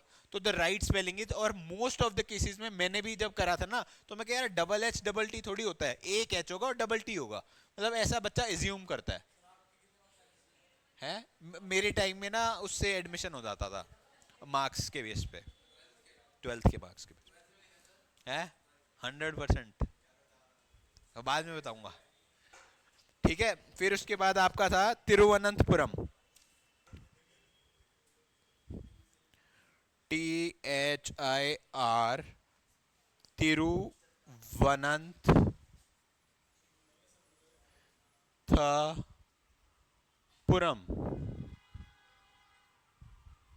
इसको ना जैसे ब्रेक करके आप तिरुवनंतपुरम, ठीक है, मतलब ये ऐसे ऐसे इसको स्प्लिट करके आप यूज कर सकते हो। कितने वर्ड्स हो गए? 1 2 3 4 5 6 7 8 9 10 11 12 13 14 15 16 17 18।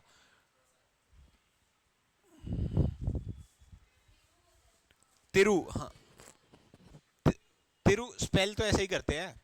अब जैसे मैं बोलूं कोलोनल थोड़ी बोलूंगा मैं, कर्नल जो स्पेलिंग है। ठीक है। लिख लिए ना इतने, ये इरेज कर दूं?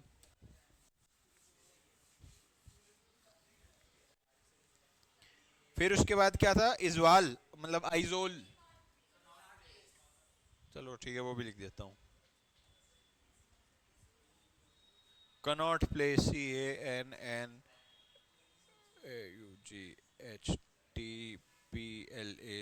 Connaught place. ठीक है। फिर इजवाल अफोर्डेबल।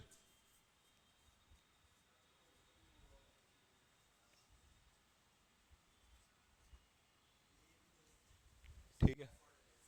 ठीक है। फिर इंजीनियरिंग मैंने वहां से देखा था। ENGINEERING।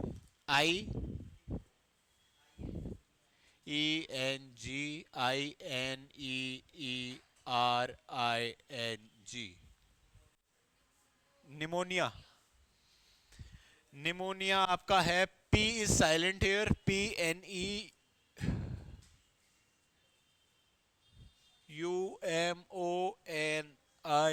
ये होता है निमोनिया। ये किसी का हुआ सही निमोनिया? Very good. ठीक है। फिर इसके बाद क्या था? Brain haemorrhage.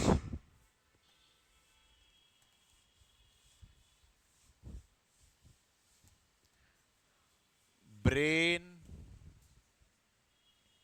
हैमरेज।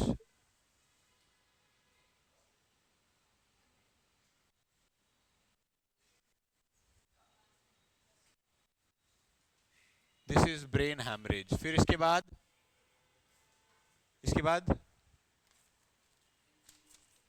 है इंजीनियरिंग हो गया ना, कॉन्स्टिट्यूशन। ठीक है, बताओ अब। ठीक हो गया? करेक्ट, उसके जितने करेक्ट है वो लिख दो, और जितने आपके इनकरेक्ट होंगे ना तो उनको आप देख लेना भाई, कहाँ इंप्रूवमेंट की जरूरत है। तो उतना ही। यूजुअली क्या होता है, बच्चे इसमें अंडर 10 स्कोर करते हैं, किसी का ओवर 10 आ रहा है? एनीवन? हाँ जी, आपका? 14, वेरी गुड। आपका भाई? तो यूजुअली अंडर 10 रहता है, बट आप क्या है कि व्हेन यू प्रैक्टिस, हाँ, तो व्हेन यू प्रैक्टिस तो आप बेटर परफॉर्म कर सकते हो। एटलीस्ट आपके 18 सही होने चाहिए थे। हाँ, मतलब ये सिमिल, और ये वर्ड्स को आप बेशक सही करके लिख लेना, मतलब जिन जिन का जो जो गलत हुआ है ना, यू राइट इट लाइक, जैसे आपको 10 टाइम्स लिख लेना इसको एज अ होमवर्क, तो ये ठीक रहता है। Now comes the topic of the day. अब ये तो क्या था, ये अभी तक का बेसिक बेसिक चल रहा था, मतलब कैसे कैसे क्या क्या आएगा।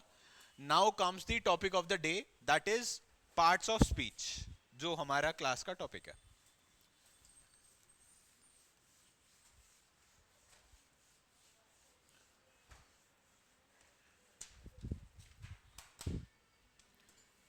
लिख लो भाई, पार्ट्स ऑफ द स्पीच।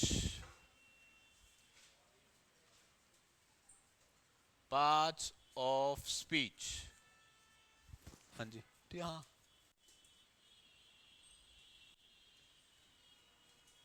हाँ जी, पार्ट्स ऑफ द स्पीच। तो टोटल कितने टाइप्स के पार्ट ऑफ द स्पीच होते हैं? 8। ठीक है। पार्ट ऑफ द स्पीच क्या होता है? बेसिकली कोई भी सेंटेंस होता है ना, तो that is divided into parts of the speech. ठीक है। अब जैसे हम आगे आगे देखेंगे, तो एक सेंटेंस होता है। पहले भाई सेंटेंस क्या होता है? What is a sentence? मतलब आप डिफाइन कैसे करोगे if anyone asks you?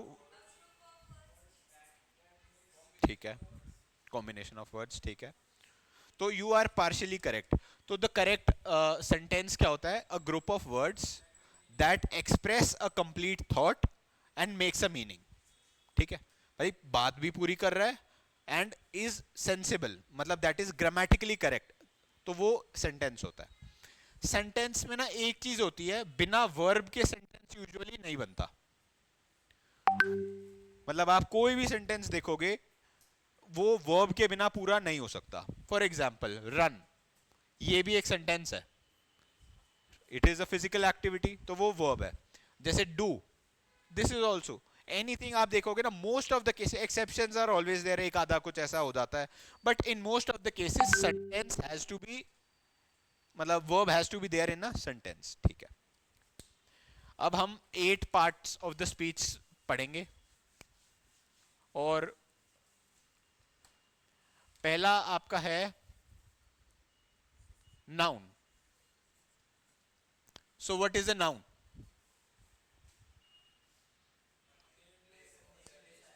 Name place animal thing, ठीक है, very good.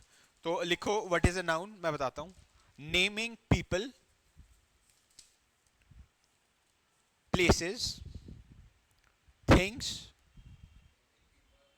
Naming people, places, things, ideas and concepts. तो इसमें ये 1 2 3 4 5 चीज आ गई। Naming people, places, things, ideas and concepts, तो ये नाउन बन गया आपका। ठीक है। अब इसका एक एग्जाम्पल देखते हैं।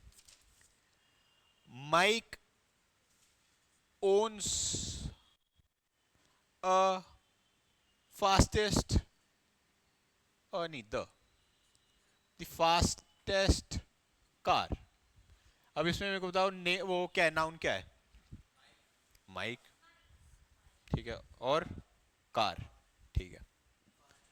अब माइक तो क्या हो गया? नेम हो गया। कार क्या हो गया? थिंग हो गया। तो ये ऐसे आता है, एंड इट इज नॉट, मतलब कि एक ही हो। मोस्टली स्टूडेंट्स का होते हैं यार, एक में नाउन एक ही होगा और कुछ और चीज होगी, बट नहीं, there can be multiple nouns, multiple pronouns, मतलब डिपेंडिंग ऑन द सेंटेंस, मतलब एवरी पॉसिबिलिटी इज देयर। ठीक है। फिर है I believe in free speech.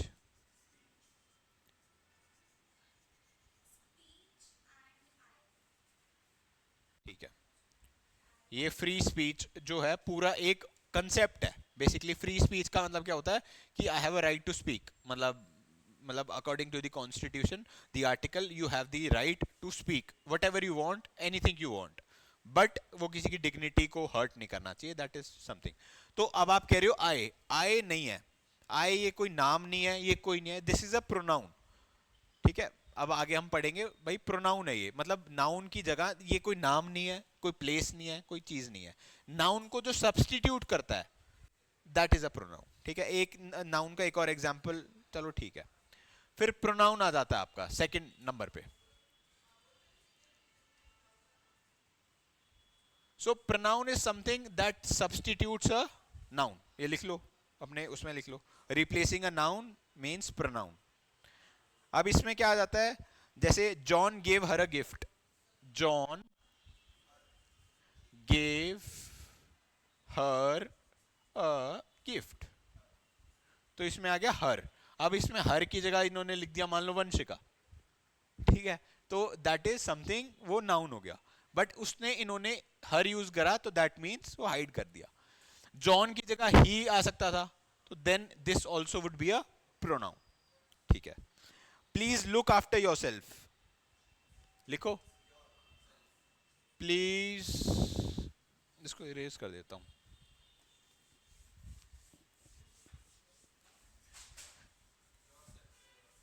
हाँ वेरी गुड, और भी लिख लेंगे ना, प्लीज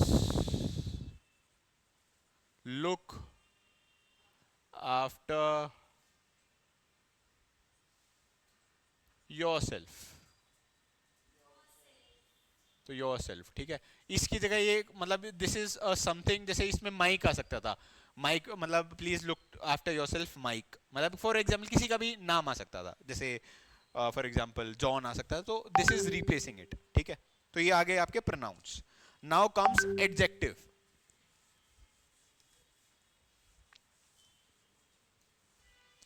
अब इसमें क्या होता है, मतलब आपको जो क्वेश्चंस जैसे होता है ना पार्ट्स ऑफ स्पीच में, वो कैसे आएंगे, there would be a sentence, कोई भी एक रैंडम सेंटेंस होगा, उसमें कोई भी एक वर्ड अंडरलाइन होगा या हाईलाइटेड होगा, मतलब या तो बोल्ड करके लिखा होगा या हाईलाइट वो अंडरलाइन करके लिखा होगा या इटैलिक्स में लिखा होगा। तो उसमें पूछेगा कि भाई बताओ ये कौन सा पार्ट ऑफ द स्पीच है। तो अभी हम जब आर्ट कर लेंगे ना, तो आप इतने कैपेबल हो जाओगे, तो आप देख के ही बता दोगे हर वर्ड कि भाई ये है, ये है, ये है। ठीक है, तो अब हम पढ़ रहे हैं third, that is an adjective. Adjective, so what is an adjective, बताओ। क्वालिटी ऑफ अ नाउन, मतलब क्या होता है, बेसिकली डिस्क्राइबिंग अ नाउन और अ प्रोनाउन। भाई प्रोनाउन भी तो वही है, लिखो। हाँ जी, आप नहीं लिख रहे भाई। क्या होता है, अभी आप ये लिखोगे ना तो फिर रिकलेक्ट करा, मसल पावर डेवलप हो जाती है लिखने से साथ साथ।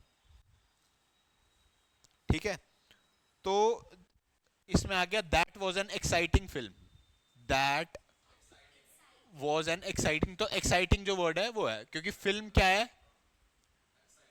That was an exciting film. ठीक है, अब EXCITING, ठीक है, ये हो गया आपका एडजेक्टिव।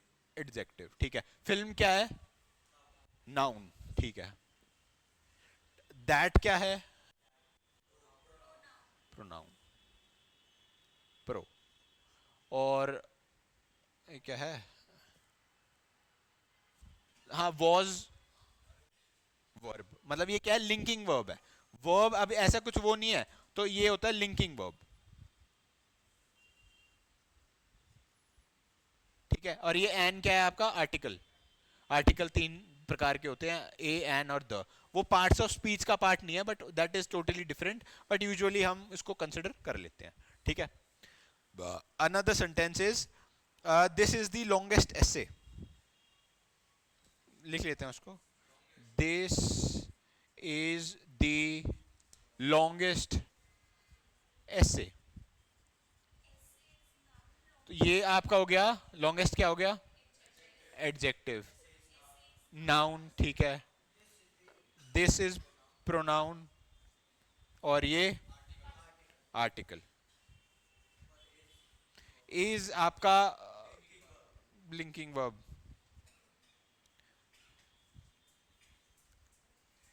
तो क्या होता है कि ये जो कंसेप्ट है ना भाई, कोई भी सेंटेंस ऐसा नहीं होगा जिसमें वर्ब नहीं है, या तो वर्ब बिल्कुल फिजिकल फॉर्म में होगा या उसका लिंकिंग वर्ब होगा। ठीक है, यहां पे आज आपका खत्म हो जाता है adjective.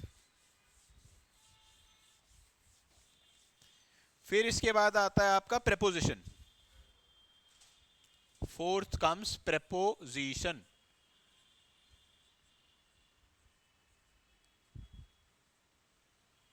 So what is a preposition, बताओ।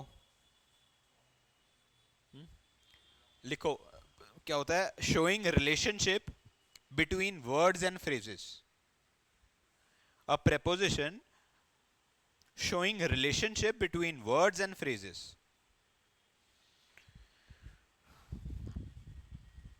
जैसे फॉर एग्जाम्पल,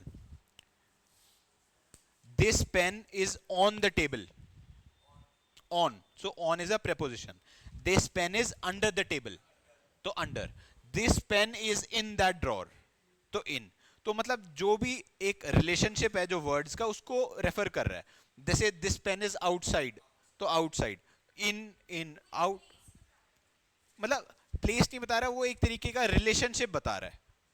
मतलब जैसे मैं एक लिख के बताता हूं आपको, book is on the table, ठीक है।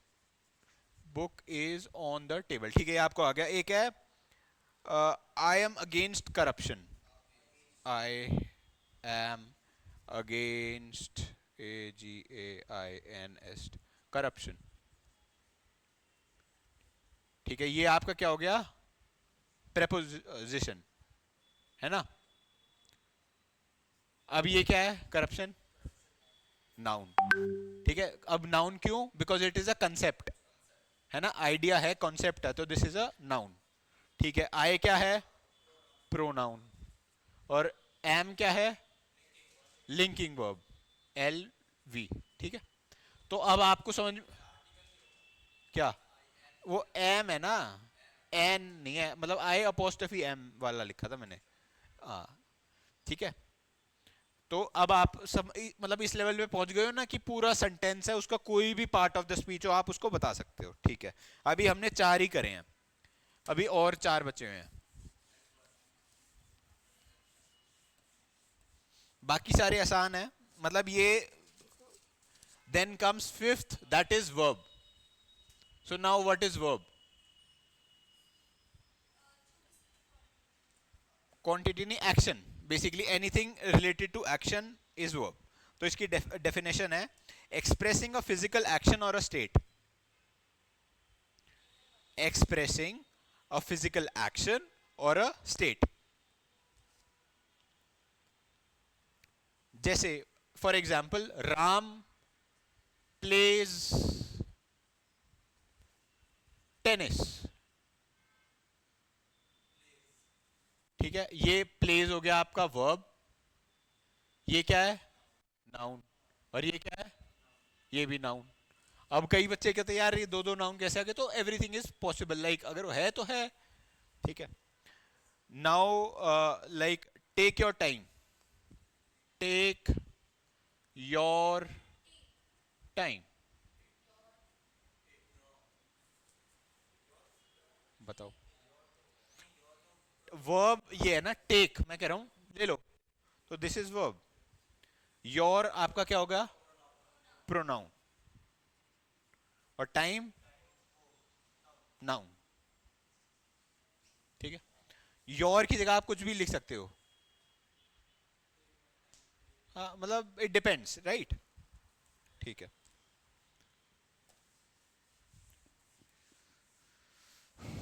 Now the sixth one is adverb. बस ये छठा है, 8 है, 2 और है, ठीक है।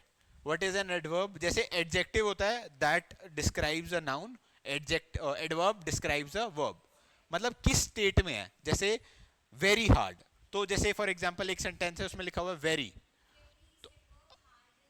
Hard is the verb, this is the adverb, ठीक है, दिस इज द वर्ड। फिर उसके बाद आता है कि जैसे एक, हाँ, एक्सट्रीम, मतलब beautiful is a, you know, एक तरीके से वो वर्ब नहीं है ना, वो एक तरीका नाउन है। भाई ब्यूटीफुल कोई एक्शन थोड़ी है, हाँ, तो आप बोल रहे हो ब्यूटीफुल कार, BEAUTIFUL,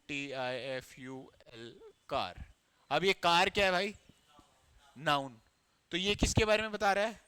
तो ये एडजेक्टिव हो गया ना। तो अगर ये कोई वर्ब होता, मतलब if anything is related to verb, any action उसको डिस्क्राइब कर रहा है, उसकी इंटेंसिटी डिस्क्राइब कर रहा है, तो दैट डिपेंड्स कि वो एडवर्ब है। ठीक है, फिर एक सेंटेंस लेते हैं, उसको हम पूरा देखेंगे। नहीं चलो ठीक है, आपको समझ में आ गया, जैसे extremely poor, very quickly, slowly, मतलब वो क्या है कि उसकी आई वॉज वॉकिंग स्लोली, तो स्लोली इज दी एडवर्ब।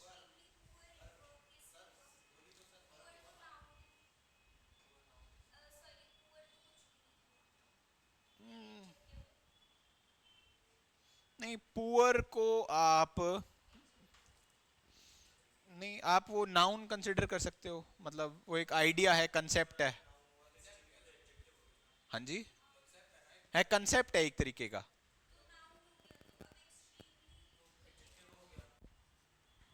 एक सेकेंड।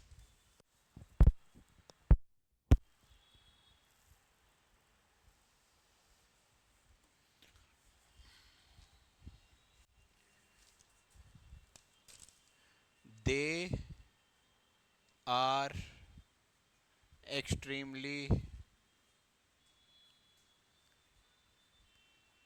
पुअर, ये गलत लिख दिया मैंने इसमें, ये नाउन है बेसिकली, ये कंसेप्ट है बेसिकली पुअर। भाई आइडिया है ना कि भाई गरीब है, तो दिस इज अ नाउन। सो ये एक्सट्रीमली एडजेक्टिव हो गया। हाँ हाँ, ये एक्सट्रीमली अगर फास्ट लिख देता मैं तो ये वर्ब हो जाता, तो ये एडवर्ब की जगह, वो एडजेक्टिव की जगह एडवर्ब बन जाता। ठीक है, मतलब यू आर अंडरस्टैंडिंग कि it depends on the root word कि वो नाउन है या प्रोनाउन है। अगर नाउन है तो दैट इज एडजेक्टिव, और अगर वही वर्ड अगर वर्ब है तो एडवर्ब। ठीक है, ये आपको इतना समझ में आ गया? हाँ जी, एडवर्ब मैं फिर समझाता हूँ। जैसे कोई भी एक वर्ड है, मैंने अभी बताया जैसे पुअर, पुअर ये आपका नाउन है ना, तो ये इंटेंसिटी लाइक लिटिल पुअर,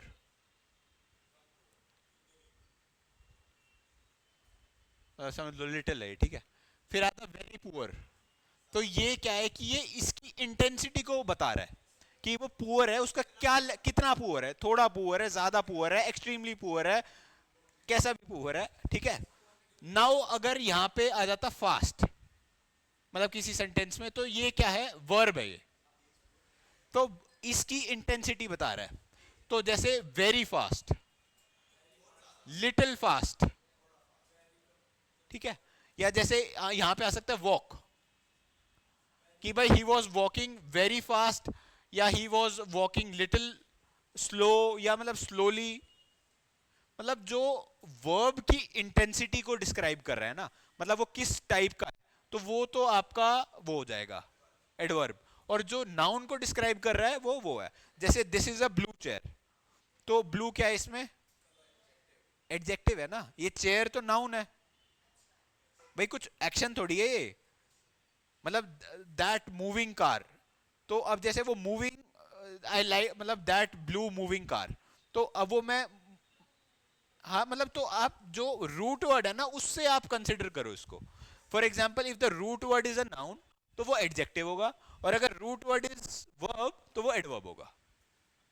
मतलब ये, मतलब जनरली आप देखोगे ना, मतलब एक सेंटेंस आप रीड आउट करोगे तो उससे आपको पता चल जाएगा, है ना। हाँ, नहीं का वो, Mike has the fastest car, तो अब इसमें माइक तो देखो नाउन है, ठीक है। अब हमने बताया था कार भी नाउन है, भाई नेम प्लेस एनिमल थिंग, ये मूविंग कार थोड़ी बोल रहा हूं मैं, है ना, this is just a car. और फास्टेस्ट क्या है, वो नाउन को, नहीं फिर भी वही होता, तो वो मूविंग को कंसिडर कर रहा है ना।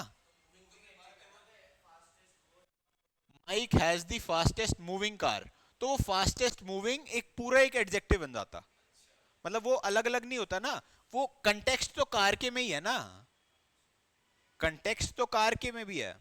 अगर मैं बोलता mics car run very fast, या माइक्स कार रन्स फास्टेस्ट, तो रन एड ऑन हो गया उसमें, तो रन के पर्सपेक्टिव में अगर आप देखोगे तो वो एडवर्ब है ना? हाँ, स्टॉप नहीं, नेम प्लेस एनिमल मैंने आपको बताया ना, नाउन का क्या डेफिनेशन है। नाउन में that is name place animal thing concept and idea, ठीक है? इससे रिलेटेड अगर कुछ भी है तो वो, and verb is what, action, ठीक है? यहां पे आपका खत्म हो जाता है। Now comes conjunctions. तो कंजक्शन क्या होता है? ये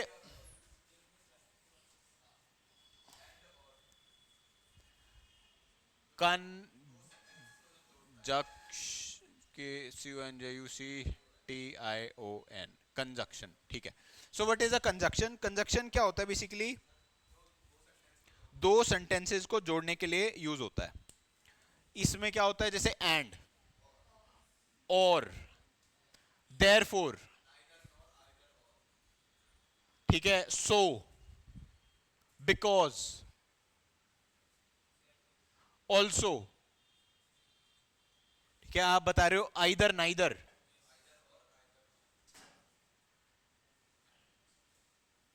नॉर, ठीक है? मतलब जो दो सेंटेंसेस है, there is a sentence A, there is a sentence B, उसको जो कनेक्ट कर रहा है ना, बिकॉज, हाँ जी भाई डिसिप्लिन में, तो उसके बाद उसको कंजक्शन कंसिडर करते हैं, ठीक है? और if you talk about the definition, तो the connecting word is known as the conjunction. Any word that connects two sentences is known as conjunction, ठीक है भाई?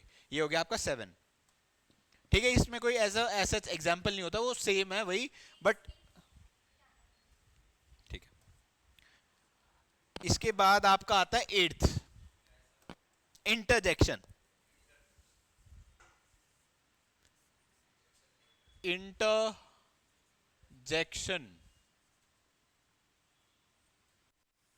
अब इंटरजेक्शन क्या बला का नाम है भाई? सुना है आपने कभी इंटरजेक्शन? नहीं।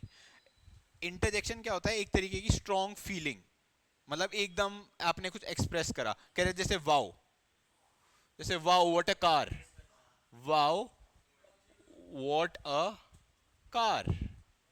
तो ये जो वाओ है ना, ये आपका एक इंटरजेक्शन है, एक फीलिंग है एक्सट्रीमली लाइक वाओ, है ना? इसमें एक जैसे वो आता है, जैसे हे व्हाट्सअप, हाँ OMG भी,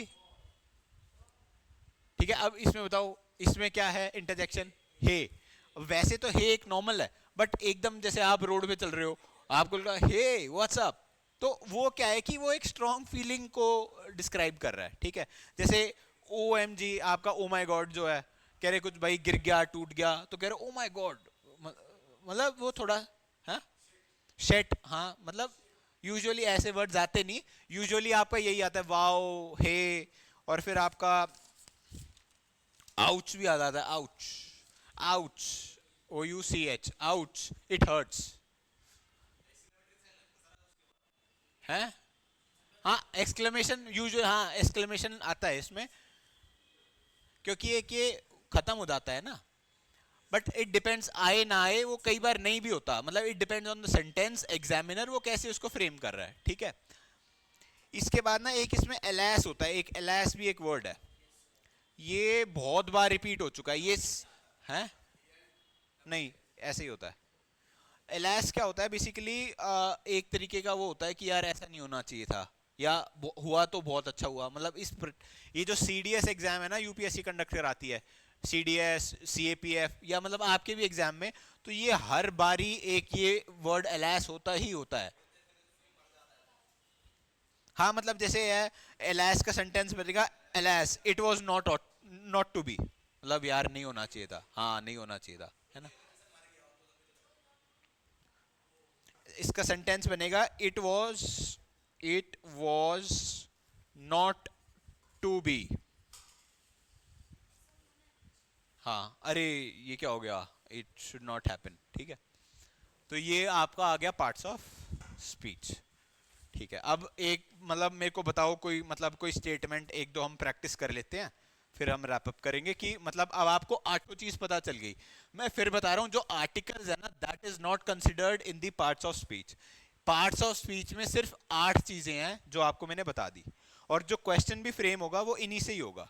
बट कई बार क्या होता है, आर्टिकल्स डिटर्मिनर्स वो कई बार ऐड ऑन कर देते हैं, तो वो इसका कोई एक स्ट्रक्चर्ड फ्रेमवर्क नहीं है। आर्टिकल पता है आपको, ए एंड द, उसका भी मैं एक थोड़ा सा रफ आइडिया दे देता हूँ।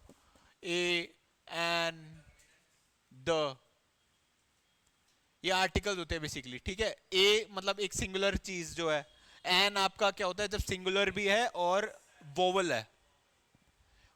द कब आता है, जब आप उसको प्रिसाइजली बता रहे हो, आई लाइक दैट कार, मतलब उसको फोकस करके बता रहे हो, I like that blue chair. तो वो एक उसमें लाइक, आई लाइक दैट मतलब I like the blue chair, it is a chair, मतलब ये नॉर्मल चेयर है, इट इज अ चेयर, तो इसमें लिख दिया। ऐसे नहीं इट इज द चेयर, नहीं, इट इज अ चेयर मतलब नॉर्मल मैंने बात बोल दी। फिर इट इज मतलब it is the blue chair, मतलब दैट ब्लू चेयर, मतलब तो वो एक पर्टिकुलर वो आ जाता है। इसमें एक चीज का ध्यान रखना, जब इसमें एन तभी भी आएगा जब एच आएगा, मतलब एच किसी में साइलेंट होता है ना कई बार, जैसे ऑनेस्ट होता है, एन ऑनेस्ट पर्सन, तो वो एच मतलब एच की साउंड भी एक तरीके से वो होती है, क्या बोला, वोवल। तो हम ये आगे पढ़ेंगे, ये अभी इसका कॉन्सेप्ट नहीं है, ये this was not the topic, ये आप पूछ रहे थे तो मैंने बता दिया। तो ये इसके कई सारे रूल्स भी होते हैं। हाँ, वो बाद में आएगा ना, that is part of another thing. तो ये पार्ट्स ऑफ स्पीच है ना। तो इसी से रिलेटेड आपके ये क्वेश्चंस आते हैं। इनके क्या होता है, मल्टीपल रूल्स होते हैं, एक्सेप्शंस भी होते हैं। फॉर एग्जांपल ए और एन के अराउंड 8 या 9 तो एक्सेप्ट रूल्स हैं। फॉर एग्जांपल ऐसा हुआ तो ये लगाना है, ऐसा हुआ तो ये लगाना है, मान लो सिंगुलर है तो ये लगाना है, प्लूरल है तो द लगाना है। तो वो देयर आर मल्टीपल रूल्स, तो वो अलग अलग करके आपने समझने पड़ेंगे। अब आप मेरे को पार्ट्स ऑफ स्पीच में बताओ, कोई डाउट में एक एक सेंटेंस प्रैक्टिस कर लेते हैं ना, फिर रैप अप करते हैं।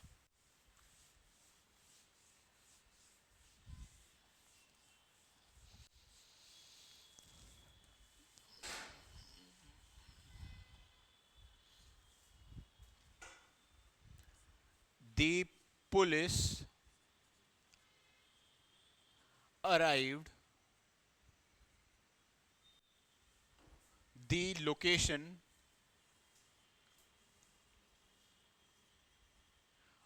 on time। ठीक है, ये एक सेंटेंस है। अब मेरे को बताओ एक एक करके क्या क्या क्या क्या है। पहले नाउन्स बताओ, नाउन क्या क्या है। पुलिस, ठीक है, और टाइम, ठीक है। हाँ, लोकेशन को भी ठीक है। अब ऑन आपका प्रेपोजिशन, अराइव्ड आपका